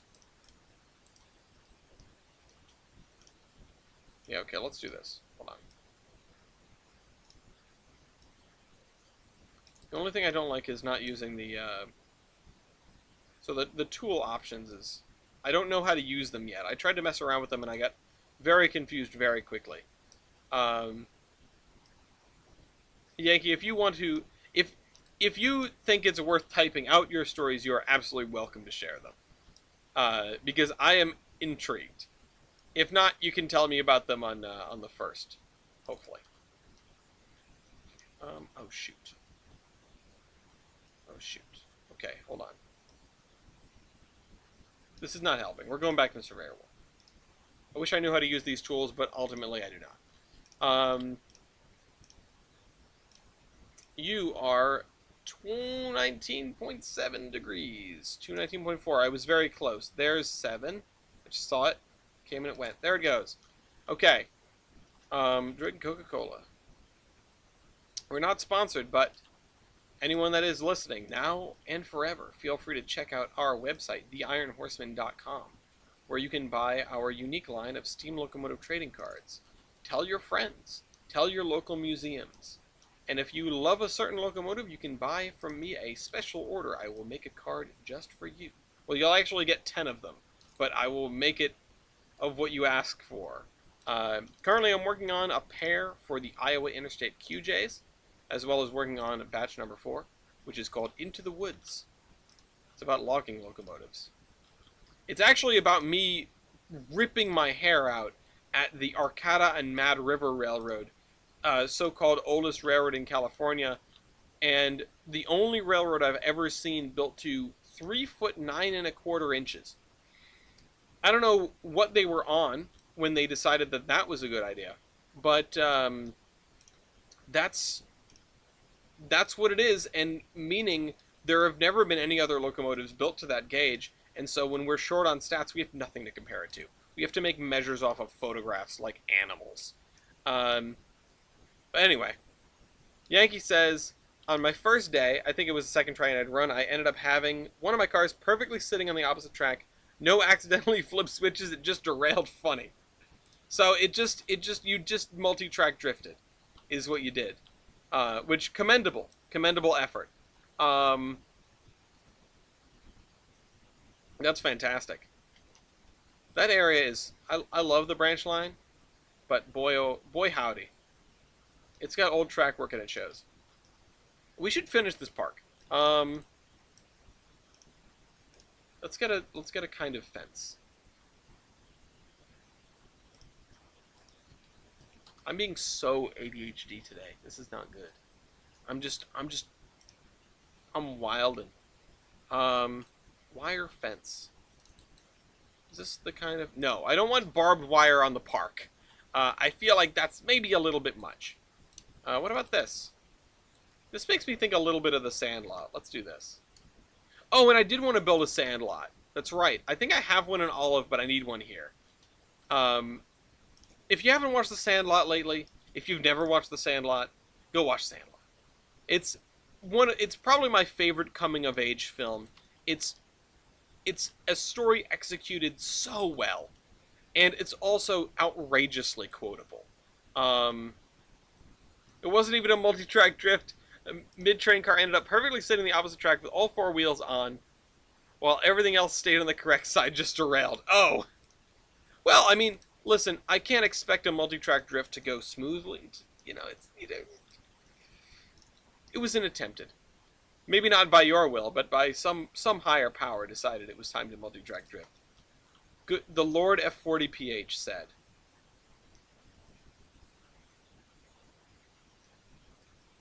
I need one of those memes where it's, what if you wanted to go to Boston, but, and then F40PH said, and then just like, something on fire. MBJ F40PH. Okay, there we go.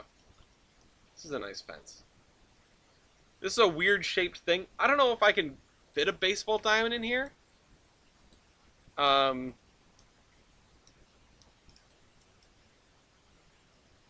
okay. And then this. See, we have, oh, wrong way. Gosh darn it. We have forms for everything. Like, there are electrical committee forms and track committee forms, and, oh, if you see something broken, you should mark it down and fill this out. I think I have one of them on my desk here. I actually do. I literally have one. It's wedged under the computer. Because I wanted to digitize it and update it, because it's a little clunky. Um, oh, shoot. Do I make a parking lot? I should make a parking lot. Let's cut this off and just make some spots for people to park in here. Get the 50s car-centric mentality. Let's turn that on. The second one, Whiteville story, I was running 470, and that switched through one of my Bud cars. It threw it, huh?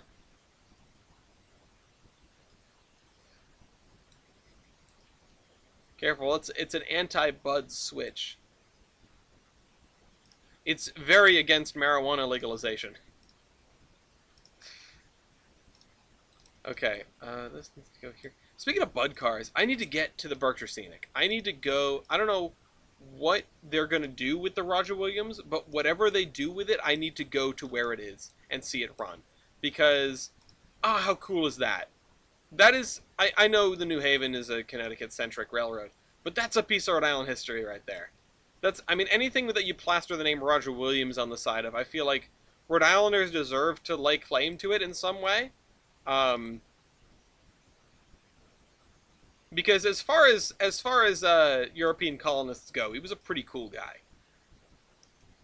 He was a pretty chill dude, and people tended to like him, unless you were from Massachusetts, where they threw him out of. But you know that's a point of pride.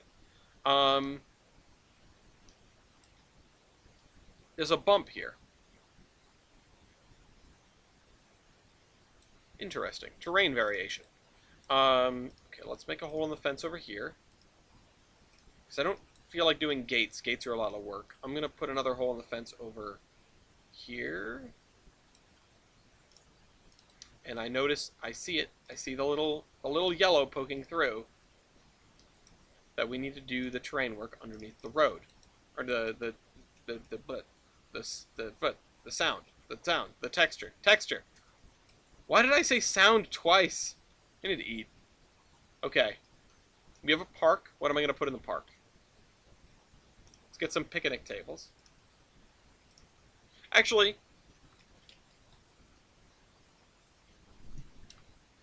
baseball diamond. Oh, I can fit a baseball diamond in here. Okay, what if I put it here?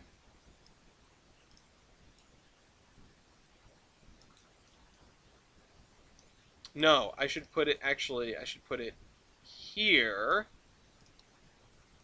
And, or, no, hold on. Put it here.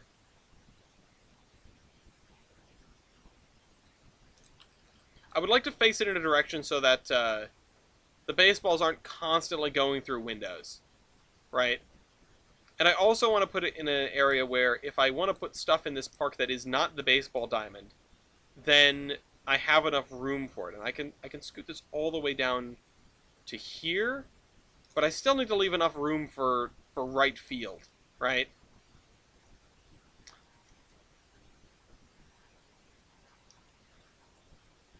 Yeah, it's fine. Baseball diamond's good. I need bleachers though. I did have bleachers somewhere. Bleachers. Empty bleachers. Cool. Let's put a couple of sets of bleachers here. This town has plenty going on. You've got bleachers, you've got bleachers. Yeah, that's why people come to town. But you've got a baseball field, you've got a football field, you've got the car or the dirt track on the outside of town. You've got that hedge maze, which wow, yeah, amazing, right?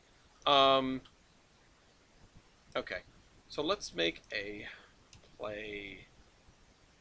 playground.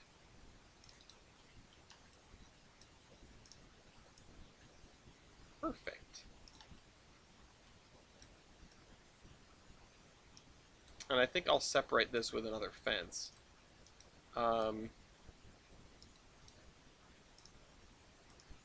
Also, I said outfield, and now I can't not be singing "Your Love" in my head, because like that's burned into my brain. Like that is word association at its maximum. Um, I have more funny stories, which include running 470 down the branch at nearly full speed and messing up her white walls after going off the turntable at St. Johnsbury. Oh, please be careful with that poor turntable. And try to keep things to a realistic speed. I know you want to have fun, but you know, it it's not a great look to go speeding around all the time. That's just my warning. I'm not. I won't begrudge you, but I know some people might. Why do you have a hedge maze? You'd think it would get boring because it's not like it changes every year. Yeah, old time rich people be weird. Well, it's a tourist thing. I don't know. But you're right. I think it's just a place to like not pay attention to anything, right? If you have a hedge maze, you just go in there to sort of wander around. In the days before, being able to sit on the couch and scroll through TikTok, I don't know what else you'd do, right? Um,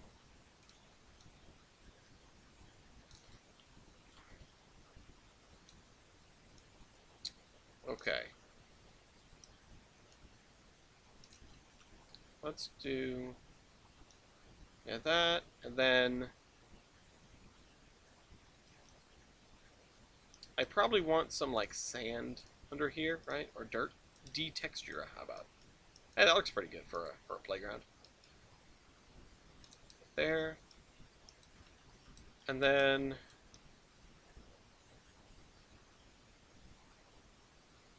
I don't really want, let's see. Nothing against you, not the concept. No, I know you're not judging me specifically for making a hedge maze. I didn't make a hedge maze because I love hedge mazes and I'd love to have one in my house or like in my backyard. I don't live in the Shining Hotel, right? Um, but, oops, wrong thing. Picnic. The Yogi Bear has destroyed my ability to spell picnic, for the record. I always want to write picnic. Every single time. Ooh, a gable is cool to have. Let's put this here.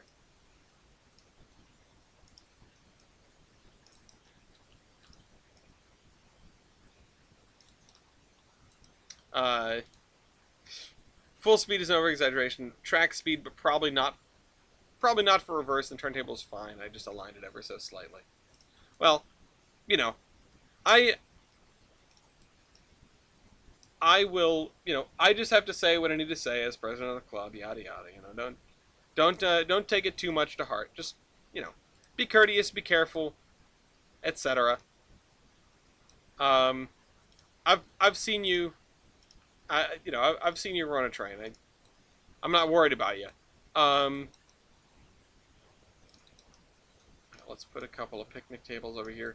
Big Japanese garden. Oh yeah, that's another thing. Japanese gardens, like there's one at Roger Williams Park, and it's got all the water in it, and man, the water just always looks disgusting.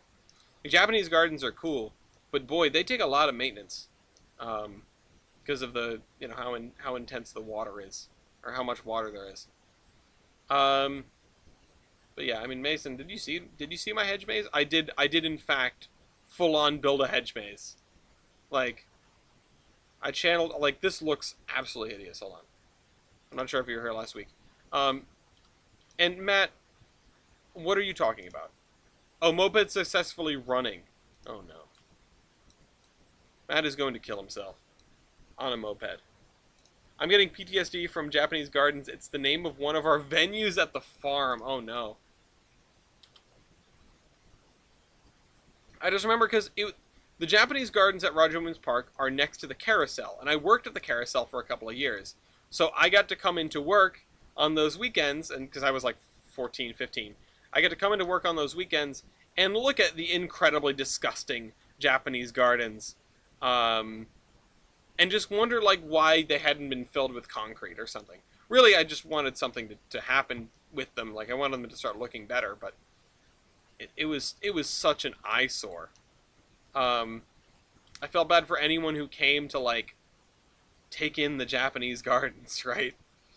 Okay. I need a bridge over here.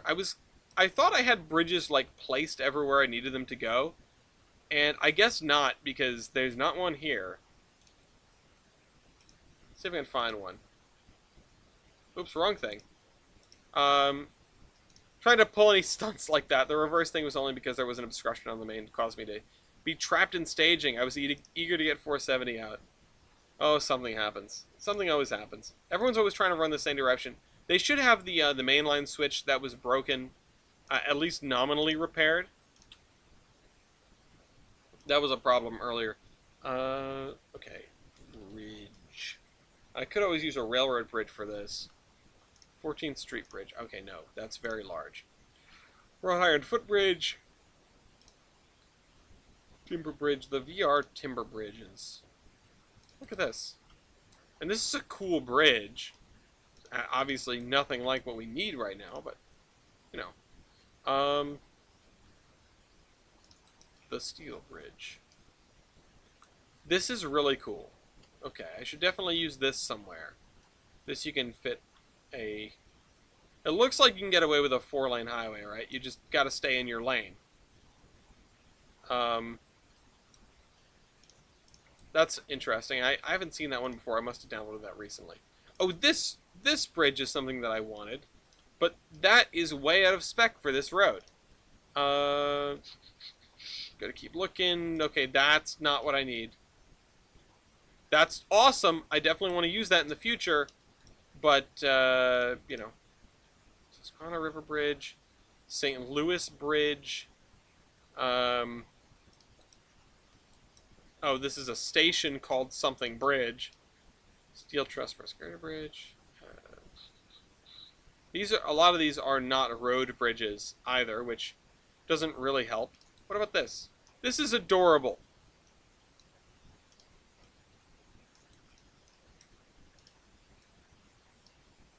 It's super narrow. I did not know I had this though, and it's so cute. Look at that. It's almost the perfect length too. Like I can't even imagine, you know, I can't rule it out immediately as being the wrong length because it's the right length. I could put it here if I wanted to. It would just be a nightmare for pedestrians, which in the 1950s is really not much of a hurdle. So I have 3 pings. This one here. Oh my... That's where he is? Oh my god. Mason, this layout is dense. Jesus. It looks really good, but it is dense. And yeah, being able to see up there. And I'm looking at Kaiserin's layout as well now. Double-decker layout. Very nice. Alright, let's look for other bridges that aren't this. I left the constants I brought for 470 in the yard outside of Province just to see where and how it may end up. Huh. I mean, if it's, was it a passenger consist? I don't see people messing with passenger consists too often. But it's not out of the question. Oh, this is nice. I could slap a road on this.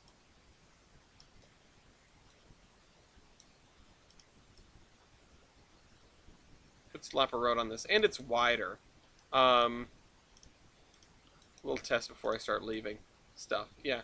Make sure that you put your initials on the bottom of anything you leave on the layout. Not even because it's a club rule, but because you really want to keep track of, you know, everyone wants to keep track of what is theirs. Operating committee that is one of the, like, 3 rules that the Rolling Stock and Operating Committee actually has, but it's important for other reasons as well. So, that is my strong recommendation. For the next time you want to leave something in the layout. I recommend using, like, magic marker. That will usually do the trick. That'll stay put. Uh, yeah, put your three initials is what I would recommend. That's generally what the Rolling Stock and Operating Committee recommends. Okay, let's bring this down to here. And the problem is, I need a okay. I need a road that will fit this. Maybe I can use macadam. Maybe that'll be narrow enough. Ah, for crying out loud. Okay. You can go to here. And yeah, this is actually pretty good. I might want to scoot it over just a tiny bit. And nothing bad is going to happen to your stuff that's on the layout right now. I mean, people don't regularly turn stuff over and check for initials. At least, not unless it's been on the layout for a very long time. And we're wondering who the hell it belongs to so we can take it off before an op session. We don't have an op session planned right now, so don't even worry about it. But next time you're in, bring a marker and mark your stuff. I'll be sure to do it. I was going to ask, but everyone was closing up and I didn't want to hold them. Yeah, people get antsy at closing time. You don't have to go home, but you can't stay there. Well, not unless you're not until you're a full-fledged member. And then you can. But junior members don't get their own keys. Unless they're sort of working on you to force you into being president one day, in which case they'll give you your own key. Straight away. And you'll have that for years before you should. And then the day will come and you'll be used as an example. I'm speaking from experience. I don't know why they gave me a key, to be completely honest. I don't know why I got a fob. I wasn't... Oh no, maybe it wasn't... Maybe I wasn't a junior member. Maybe I was an associate member. I remember I was someone that did not regularly receive a key fob. And I was given one for whatever reason. I don't know why. I don't even think it was because I asked for it. I don't think I asked for it. It was just in my hand. The Providence Northern is an interesting place, and I hope you enjoy your stay. Okay, I need abutments for this. And I'm not going to search in here because I made that mistake once already, and that I crashed the game. So I'm not going to do that again. But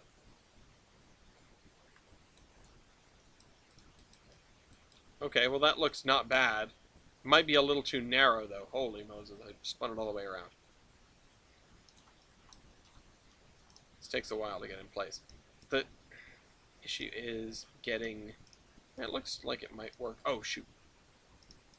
What is this, by the way? 51 degrees. This one is 320.9. So 21. Yes. Lower that. If I can't see the interface point, that's probably fine. Yep, that's fine. I like that. I like the way that looks. That works for me. I don't know what the difference between these two are. Lesson learned. Thanks for the other piece of intro. Is there anything else I should know before I go about doing new guy things and making a fool of myself? Honestly, I don't know what else I can say on that front. It's the kind of thing where I don't have a mental checklist. I sort of like to address things as they come up. My general, and I don't get to do this very often because I'm not super involved with the new members more often than not because I'm not there as much as the other guys that come in every Saturday. But no, in general, just being respectful and treating others' stuff the way that you'd want yours to be treated. So it's not complicated, right? It doesn't need to be complicated. I don't need to make it complicated. You've got a head on your shoulders. You know the having met you, I have a good feeling that you have, you know you're right from your wrong about what you should be doing around there. If you've got any other questions, I will absolutely be, I will be more than happy to field them. Just if there's anything I can say, it's keep an ear out to the other people that are around you that are there, and if one of the older guys starts getting uppity about doing something, just listen to him. Just listen to him. Make life easier for yourself. You know, at the end of the day, these are the people that are going to have to vote on you. So do your best to make good impressions. Uh, Otherwise, enjoying the layout to its fullest, taking trains around, assembling and disassembling consists and switching out industries and going up and down the main line, and you know, everyone's there to have fun. We're not a very serious club at the end of the day. Um, I've heard so many horror stories that I'm glad I did not grow up or did not have clubs that were super anal about stuff. I am glad that the people that I have chosen to associate with, by virtue of me living in the state of Rhode Island, um, are a relatively chill group of people who are okay or have been okay with my shenaniganry over the years, because I was not the perfect student, certainly. Um, I got I got more than my share, I got my fair share of dressings down because I was being wild on the layout, and that's why I'm not, that's why I don't get mad, right? I'm not gonna get mad at you, or if you bring along friends, or if other people are there. I'm not gonna, if people are be acting a little out of pocket. Uh, I've been there, right? I've been a kid at the Providence Northern too. I've been going for got to be over 20 years at this point. Um, and so like, everyone was a kid once. Some people just don't remember it. Anyway, if you still got your ears on, I hope that you're enjoying. And for everybody else, feel free to pay us a visit at 1175 West Shore Road in Warwick, Rhode Island. We are open every Saturday from 12 p.m. to 4 p.m., although last admission, if you can call it that because it's free, is at 3:30. So, give yourself a half an hour to wander around. Don't show up right before closing time. The old folks won't appreciate it. That's not the texture I wanted. I wanted this. This texture along the edge here. Then we're gonna need to put some grass in. This is the fun stuff, right? We don't feel like doing that. We gotta do this. Look how much space there is. Look how much area is just gonna be all residential. Oh, it's gonna hurt. It's gonna be so much work. But I'm very happy with how this is coming along. Very, very happy. Parking.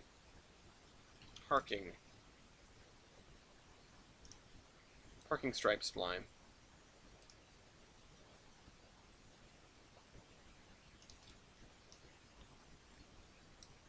Let's grab this in Surveyor 2.0 and scoot it over. Control click. Control click. Control click. Probably not strictly MUTCD compliant in terms of how big these lanes are for parking spaces, but it's been a while since I've done a parking lot. I did one for capstone in school, and I don't know if I've done one since. Well, actually, more accurately, we did parking garages, and there are a few things I dislike more. Very hard. People are loving it. May consider leaving it at one of the roundhouses. Oh yeah, I mean, feel free. There's not enough. Oftentimes, there's not enough American steam that sits around that actually runs well. We've got that T-1 that's lighted up for Providence and Northern. That thing doesn't work. It just doesn't work. We tried it last time. We tried it during the Big E when everyone was in for the Big E. We tried to get that sucker to run. it was not having any of it, which is a shame because it is, I think, the first steam engine that I ever remember seeing lettered in Providence Northern. Um, we have a couple of other steamers that belong to the club now, mostly from late members' collections, which that's kind of sad on its own, but it was, very kind of people to sort of write us into their will, so to speak, to have that stuff donated to us. Um, and we now have some equipment that we wouldn't have otherwise. One of my first acts as president was to make a vote to change the PN to an all-steam era club. Sadly, it did not pass, but you know, I had to make them second guess promoting me to, or, putting me in the presidential seat. Anyway, let's do this. This area looks cool. I'm waiting for the ability to run a train down here. And this is just what, one, two, three industries that are going to be down here. So it's going to be part of a larger switching operation. Which is going to be these two, the cannery here. I've noticed the Bachmann 10-wheeler bouncing around the layout. Good to someone's got similar taste. The Bachmann 10-wheeler is my ex-girlfriend's. She has not been to the Providence Northern since we are no longer together. But that thing lives there, and I don't want to take it home because I don't want it. It's not mine. And nobody else wants it because it's kind of junk. It is so anemic. It's so, like, I feel like it gets moved around because people just want to shuffle it away from wherever they are working. It's a cute little doot, but it's so worthless. Anyway.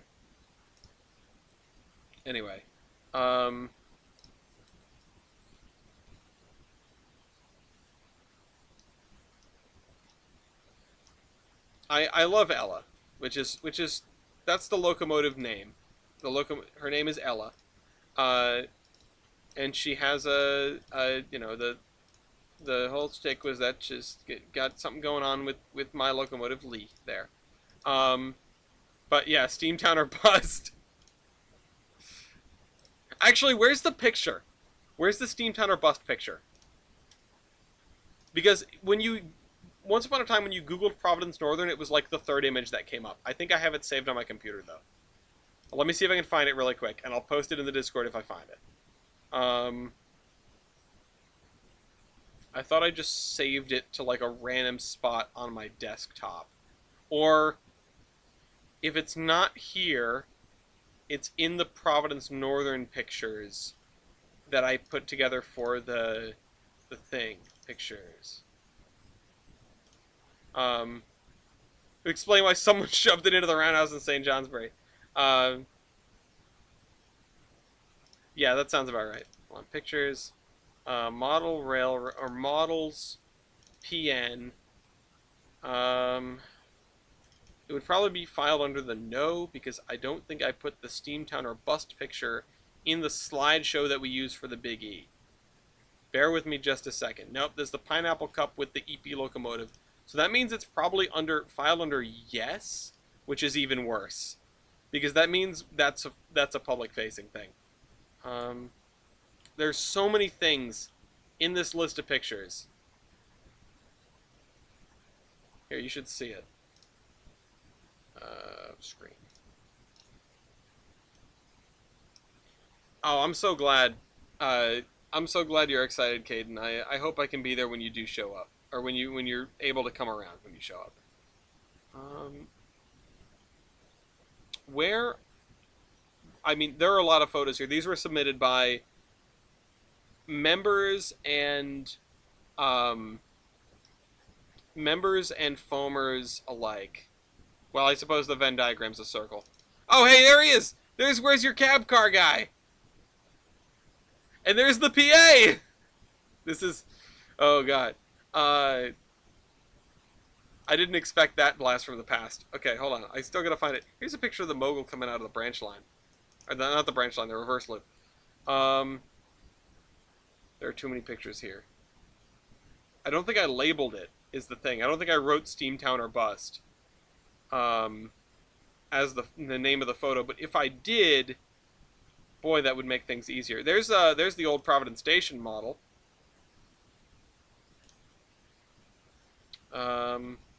The junkyard.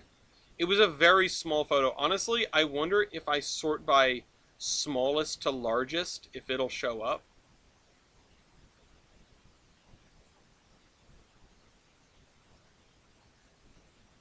I feel like I'm going past it. Royal Mills, PR Electric. Um, no photo. Okay, no. So it would be in between I and S, which I don't think it is. I didn't write Steamtown or Bust. Oh, there's the layout drawing. So the PA started over here. It went this way. It went through the green here, came out here, went all the way to the end of the aisle and around, and then tucked into a siding that you can't see over here. Is this the George Bush unit? Oh yeah. Um, be really funny if I had the picture of myself at 5 years old here. What was this one? Oh, this was at the. That was at the Big E. Okay. Somebody find it? I got a ping. Oh, Dean found it. Perfect. Okay, hold on. I gotta save this. Save image. Um, North Korea, Best Korea, Casey. No. Yeah, pictures, models, PN, save. Okay. Uh, okay. Yeah, there's the Steamtown or Bust picture. That was there for a long time. Actually, if you could throw it in the foam pit as well, so that Yankee can see it, um, so that everyone can get a really good look at it. Um,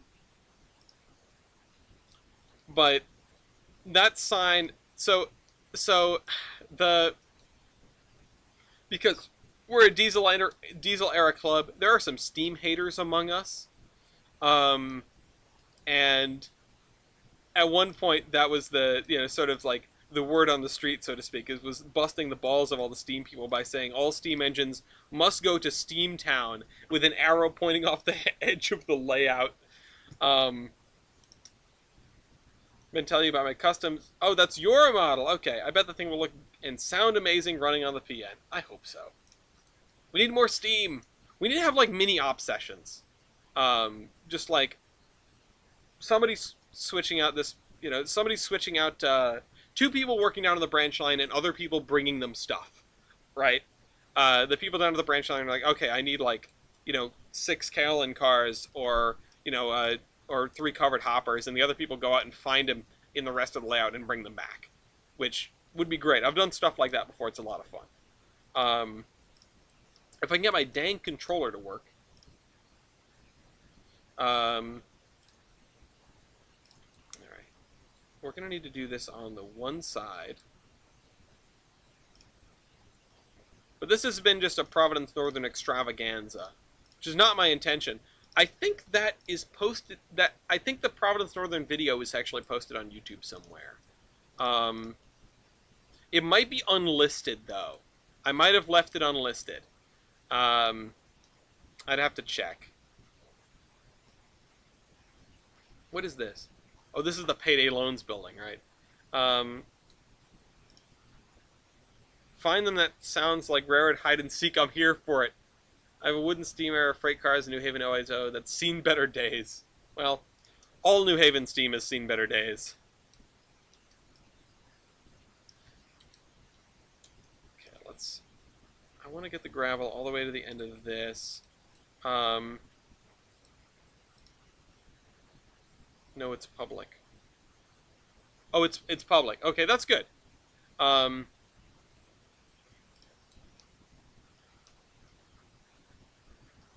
Just wasn't sure. Couldn't remember. Been a while. I don't know what to do with my next 30 minutes here. Let's go down here with my last 30 minutes of the day. Probably fill this space in with grass. I mean, there's going to be nothing here unless I want to put a business or two on the corner. Maybe another gas station. I mean, we already have two, but you can't have enough, right? This is 1950s America. You barely could make it from that gas station to this gas station without running out of gas. Let's see. Let's see what we got for gas station. I should go on the download station and download all the gas station stuff. Gas. Billboard, flying a gasoline. Bottle of gas. I don't want anything too modern looking. What is this?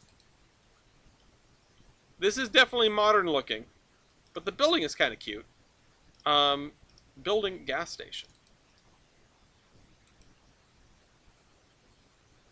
Here's the thing. This is way too low poly to look new. So I might have to go with that. Let's see. Service gas station. Have we used this one? British American dealer. I just want to make sure I don't reuse the same gas station in town. No, that's the one. It was a Texaco. And then down here, I put this one, which is the Coffee's Grow.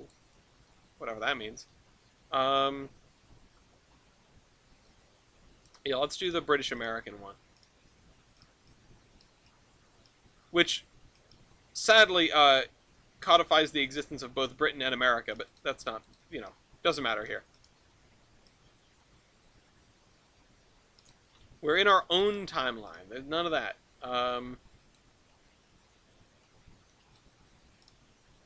This is off the highway, too, so they probably have a few pumps.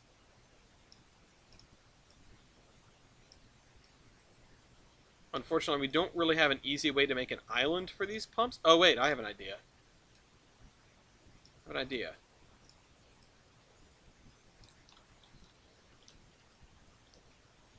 Let's actually grab...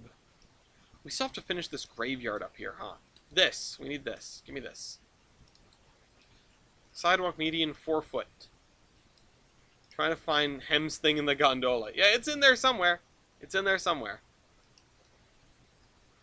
It's in... If anything, it's in one of the group pictures. But that video is... How long is that video? I think it's rather long. And the point was to just have it on at the big E and just let it loop. Okay, let's go here. Let's go here.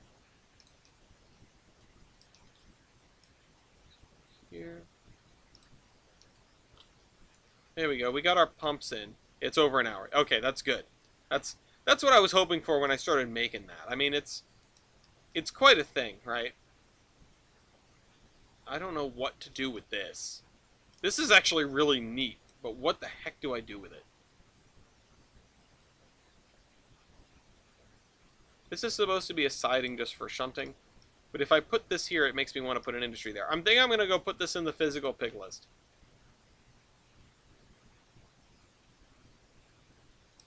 Or over there. I have a great routine for Steam stuff. Train assembly either at staging for Providence, start journey. Staging or Providence, start journey at Providence, stop at St. Johnsbury, turn locomotive, end journey at Providence. I'm glad you're making use out of that turntable. The much easier to use turntable.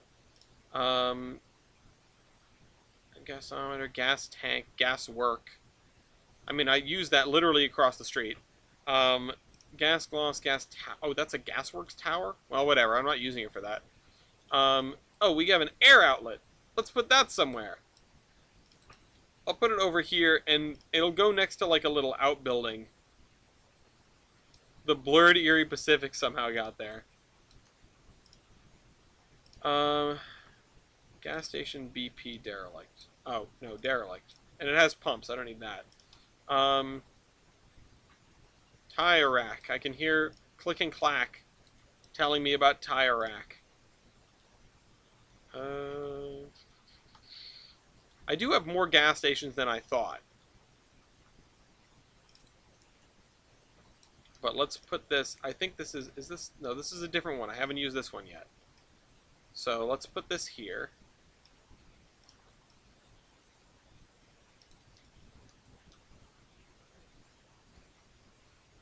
Yeah, it looks good. 4211. Okay. I love the St. Johnsbury turntable. It can be kind of finicky, but it has some great charm and how simple it is. If I ever leave a local anywhere, it'll definitely be there. That is. Yeah, thank you, Matt. Thank you, Matt. Oh man, that's exactly what it sounds like in my head. Um, oh man, for those who haven't listened to Car Talk, go look it up and give it a listen. Man, I miss that show so much. I feel like I've heard every episode twice now. Like I can't watch it anymore. There's nothing new for me. But everyone else, one of the best. Like probably one of the things that made me want to do a podcast. Um, uh, yeah, I think St. J's is where this team should live. Like obviously, there's not ever going to be like a mandate about that coming out of the Rolling Stock and Operating Committee, but it's where it belongs. Um, One of my favorite things is when the song comes on IH. Wait, what song do we have from Click and Clack? I don't know what you. Maybe I've never heard it, or maybe I don't associate it with the show. What song? The theme. The theme is on Iron Horse and Radio.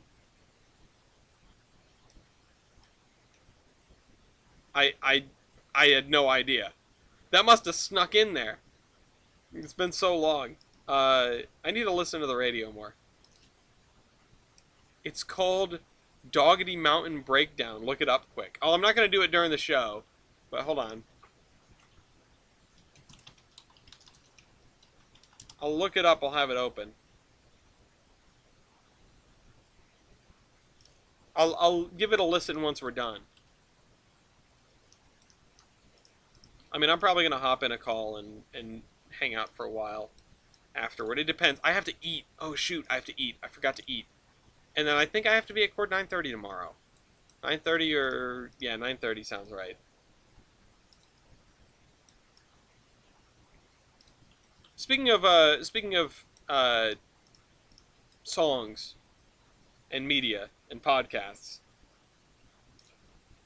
Matt, if you never gave a listen to, and this goes for everyone also, especially those in the Boston area, but there's that podcast series that TJ found about the Big Dig, and honestly, not only is it a fantastic listen, the end song is great. The end song is such a it's it's one of those things that you hear it enough times and you realize it pairs well with like the vocals that are going over it because it's the end song to a show where they have spoken end credits, so you're hearing them say it. You're hearing them say like, "Oh, this was sponsored by WBUR in Boston," and blah blah blah. Um, oh man, I gotta listen to that again. And it's got great, like it's a good listen, certainly. It's like good background at work fodder, but also it's a half decent watch. Um, they've got some pretty good like B-roll kind of footage there as well. Just look up I think hold on, WGBH Big Dig, Big Dig podcast. It actually they have a website for it. And you can listen to all of those episodes on the website, but you can also find them on YouTube with video accompaniment. And it's a 9-part series, and if you want like a window into, um, if you want a window into like highway projects, right?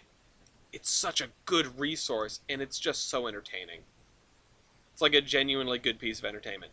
Um,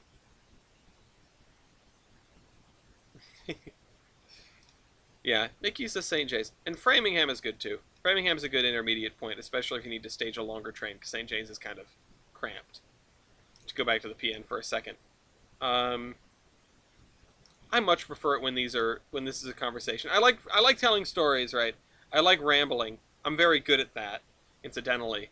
Um, but this is so much better as a conversation, especially when I have such a busy week and I've been, oh man, court takes so much out of me. It's so much just like stressing.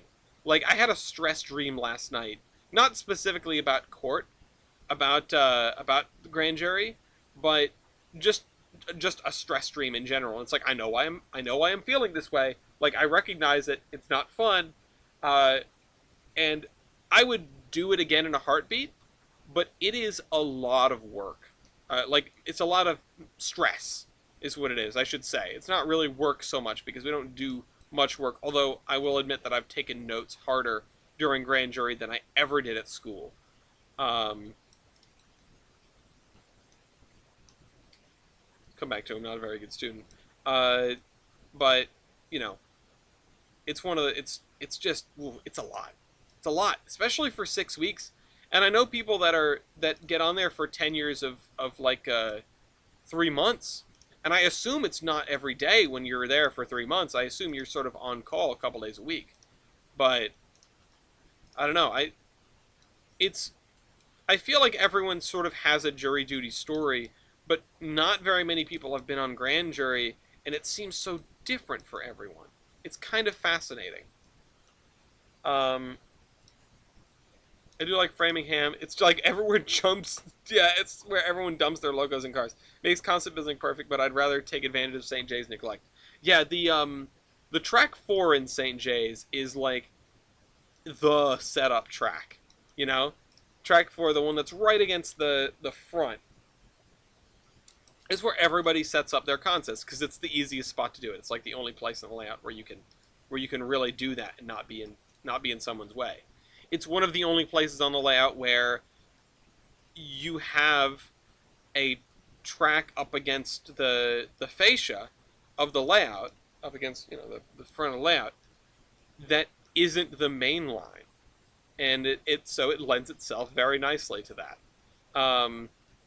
But yeah, inhabit St. J's. Make the as much as you can. Being with all due respect to everyone else that's there. It's a space that we all have to share. Make the layout your own in a little way. Um, by the way, put the song in streaming recording. Oh, thank you. I do have it open in another tab now, and you know me, I'm not closing that tab. So,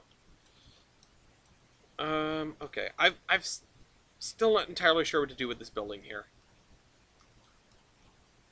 or this big open space. I was gonna just park cars in it, which I think I might still do, um, or maybe like crates, you know. But some of this area, I'm just not sure what to do. I'm still struggling to connect this and sort of this area here. We get into the weeds with these industries, and it gets more difficult for me to sort of confidently put in stuff. So I don't know what I'm doing. I walk along the Woonasquatucket River in Providence, and I see the places where the mills are. Well, where the mill buildings are, because they're not milling anything anymore. Oh, excuse me. Let's use this in here.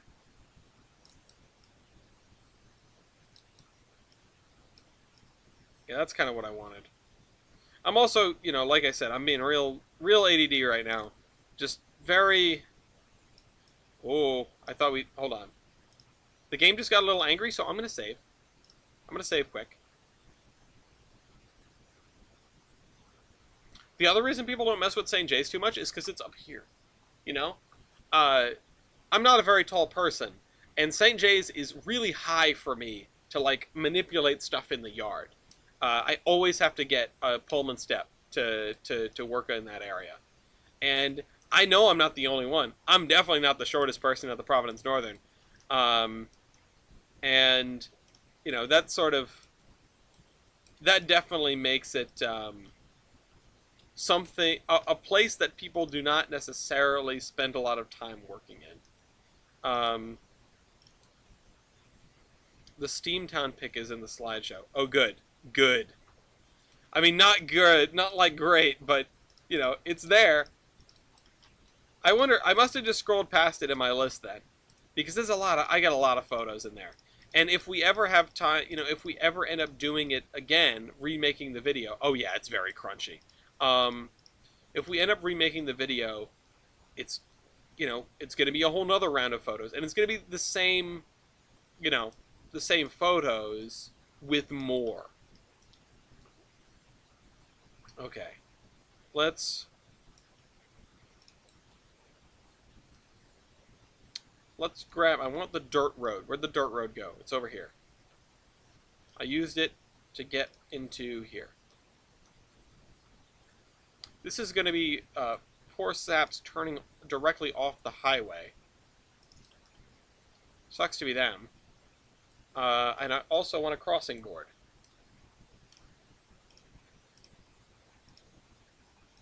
Give me that. Jarwood grade crossing, that works just fine. Slide it over, get it in there. Okay.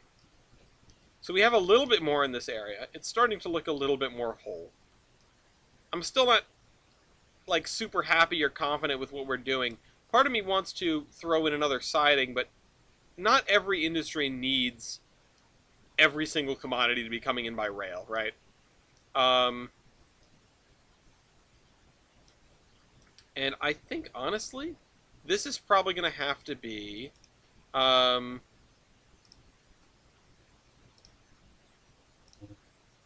that crossing is going to hurt traffic. Which one? Oh, this one? Yeah. No, I'm going to have to set up a whole thing for this. This is actually modeled after a... this is modeled after a crossing on the Hillsborough branch in southern New Hampshire. So there is a prototype for this. As painful as that notion is. Oh, right off the highway. Oh, this one. Yeah, I mean that's annoying. This one's annoying. Although this right here, this track isn't going to be used particularly much. There's going to be nothing that comes through here. It's just basically used as a runaround lead for the runaround here, which is for the cement plant or concrete plant. Still haven't decided. Yeah,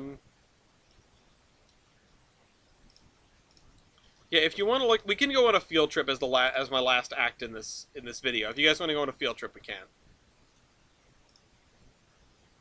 If you want to see that that location, let's just lower that in. Can I actually straighten that, please? Scoot this to the right a little bit. Come on, that would be easier in Surveyor 2. This end is fine, but I want to open up this.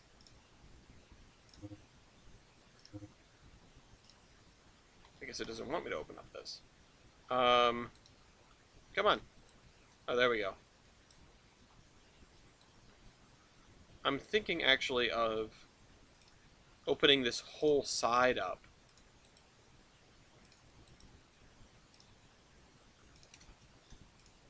Like that. I've seen worse. Oh, I can't open this part up because otherwise it exposes the... Oh, shoot. Can I scoot it over? I don't want to because it'll mess up the bridge. Oh, what about that? I mean, I've seen worse. I actually probably need to pull the bridge back at least one more archway because I have to do the terrain under the road. Ooh, it's shimmying. I have to do the terrain under the road. I had this so perfect. Oh, you know what? Hold on. Undo like the last 3 things we did. Last 3 or 4 things we did. Because I'm going to do this in Surveyor 2 and then we'll go on a field trip. We'll go check this place out. And I have a photo somewhere, too. But I don't feel like digging through all of my photos to find it. Nope. Click on the bridge. Nope. Come on. There we go. Perfect. And then one more archway until it locks in right there. Okay. And now we shall slide this along like this.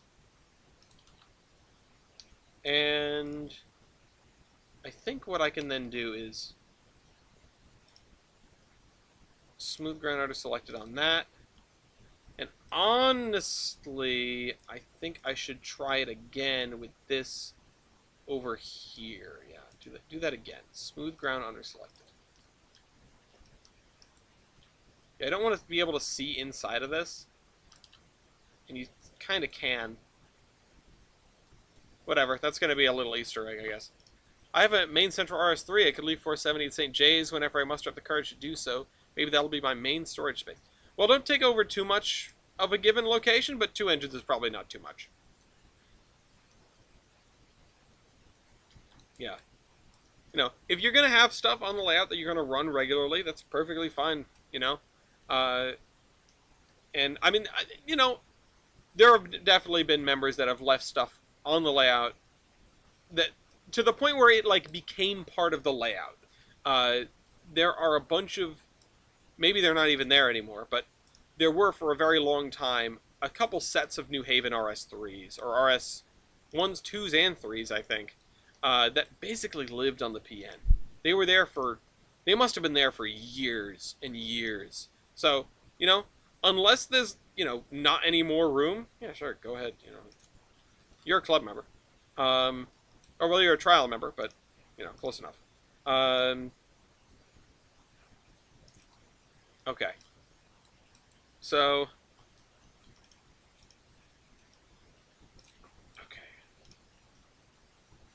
And hell, if I say, hey, that's okay, then if anyone gets upset, they can answer to the president, goddammit.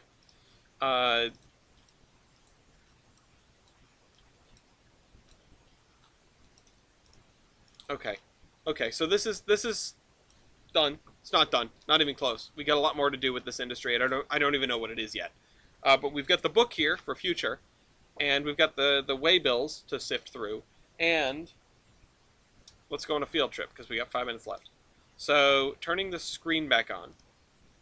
I'm sinking. I'm slouching. I don't know if I'm slouching or if the camera is. Oh, my butt is sore though. Yeah, keep it at two locos at a time is not bad. Hello, Virgo. Any tips on the hell that is lining up trolley wires for an interurban? Honestly,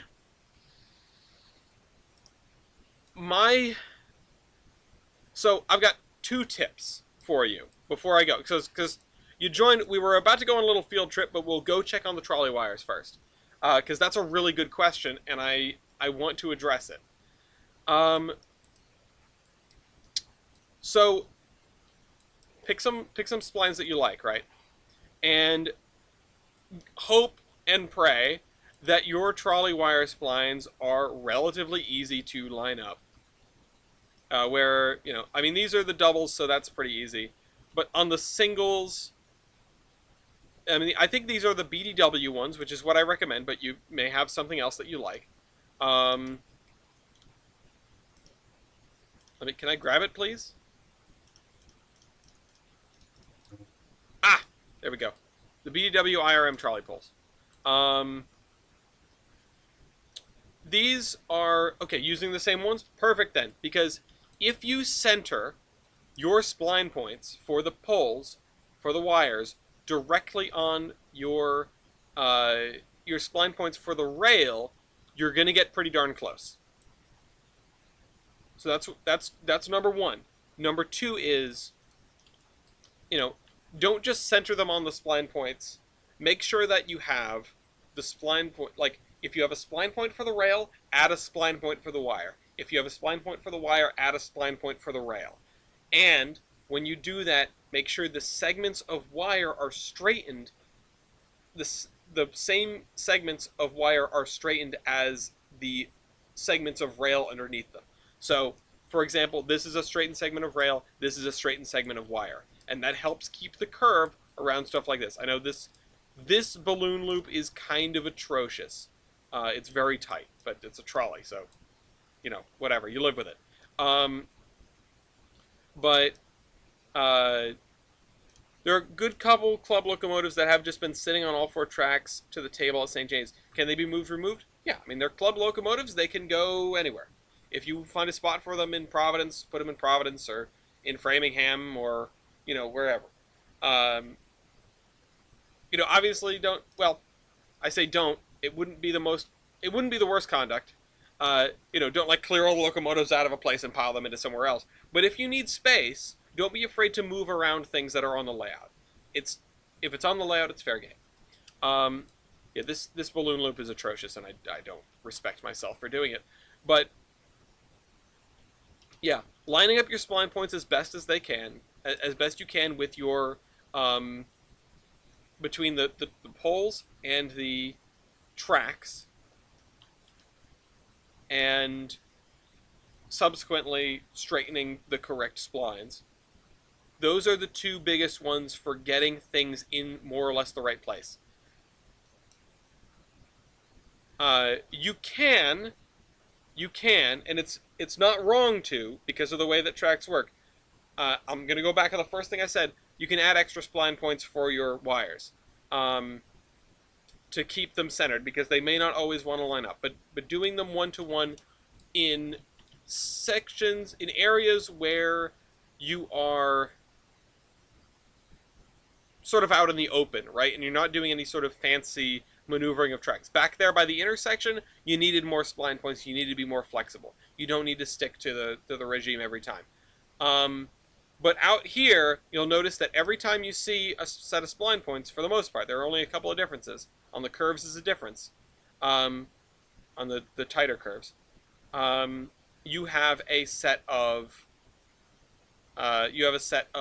spline points for the road in the middle, spline point for the lines, the wires in the middle, and then spline points for your rails.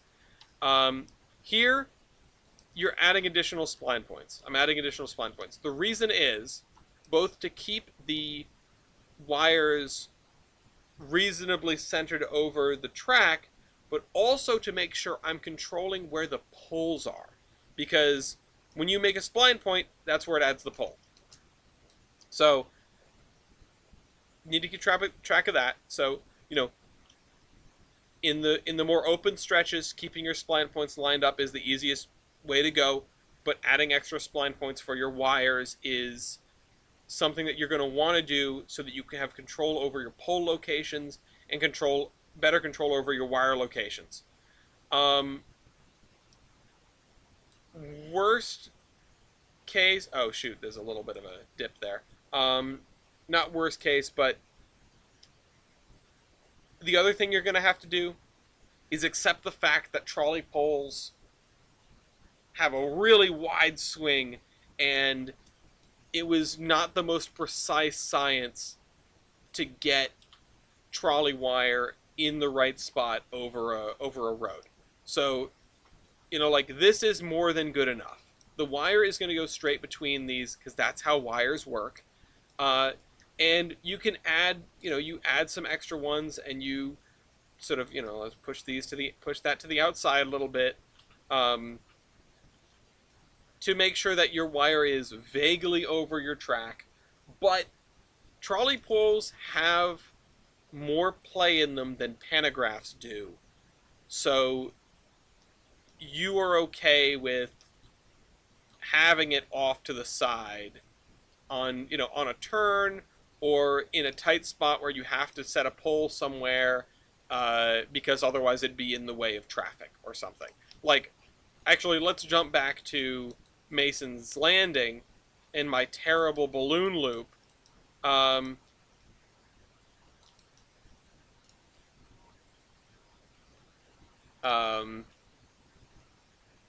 terrible balloon loop and getting it across here. So you notice I got a pole here, and that's a spline point. I got a pole here, and that's a spline point. And I've got a pole over here, and that's a spline point. And the wire goes from all the way on the left, like above the left rail, to above the right rail, and beyond.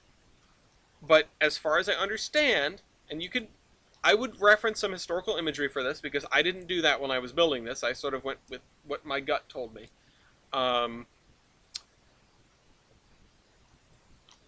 that was more than close enough. So yeah, take care with your spline point placement. Don't be afraid to add some extra ones when you need to get a pole in a certain spot, and don't worry about it too much. Again, your pantograph overhead wires, um, they're going to be much more. You're going to have to be much more picky about that, but you're also not going to have to worry about them um, dealing with very tight turns, dealing with car traffic in an urban environment, um, that sort of thing.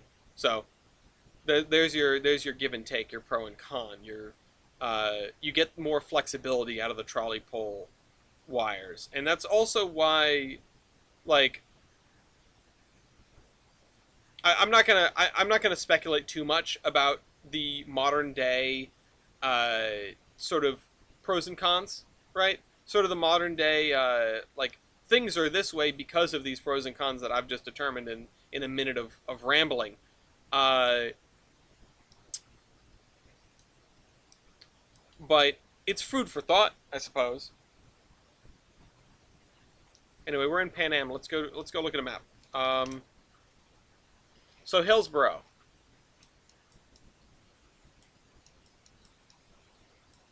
Hillsboro branch runs out of Nashua, and there's some of this that may already look familiar because I took some.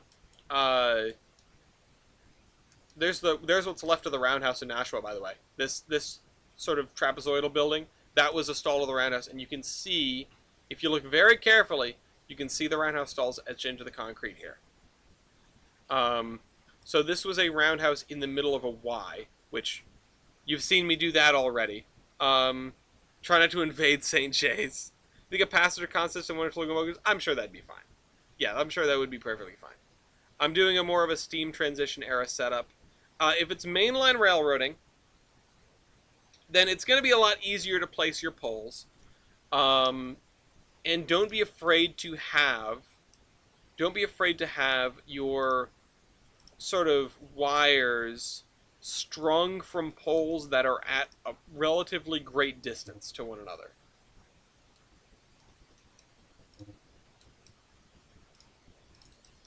Not like that. But I'm saying like a pole over here on this side of the yard with a suspension wire that's holding up the wires for a whole bunch of tracks.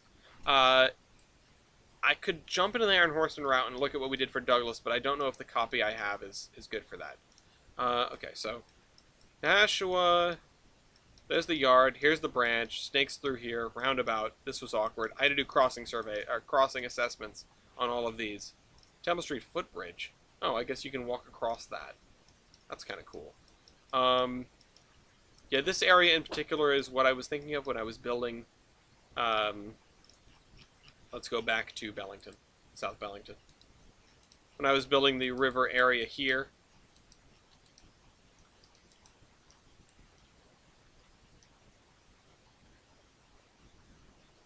Especially up here, actually, with the diagonal bridge. That's what was in my head.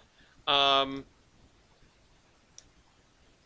no, I'm glad that you're joining. I'm glad you can keep the conversation. Oh yeah, the Big Dig podcast. Listen to this. Watch it. Goes up this way. Where's that really atrocious intersection? This is awful. Um, Matt, I hope you're still here. This sucks. First of all, this is Pan Am track. It was when this was taken. Oh, September 2023. No, it was already CSX by that point, but they clearly had not made it to over here yet. This is a classic B&M thing. What do you do for the flangeways and to make sure plows don't hit your rail? You put an extra rail on either side of your actual rail. This crossing has no lights, has no gates, has no connection with this traffic signal, which that's a tall signal. It's flagged. For the one train a week that comes down here, they flag this crossing across 6 lanes of traffic on the worst track that I've ever seen. I love this branch. But Memorial Parkway is... I mean, that sure is a parkway. There's nothing around it. Now this one, that was a cemetery one. That's a half-decent bridge. This airport here, I had to do this crossing, and I think there was another crossing that leads into, like, yeah, right here. That leads into the airport. Um, Although I don't think it has... Yeah. Bruh. Just parked his car. I'm sure that wasn't annoying when the train showed up. What did I want to show? Oh yeah, gotta keep following this and Route 101A. There it is! Um, this!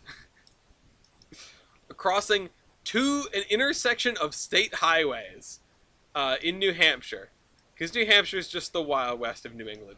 And not only that, when I was up here doing crossing surveys, we caught a train at this crossing. Not even intentionally. We were driving through here and we got stopped by it.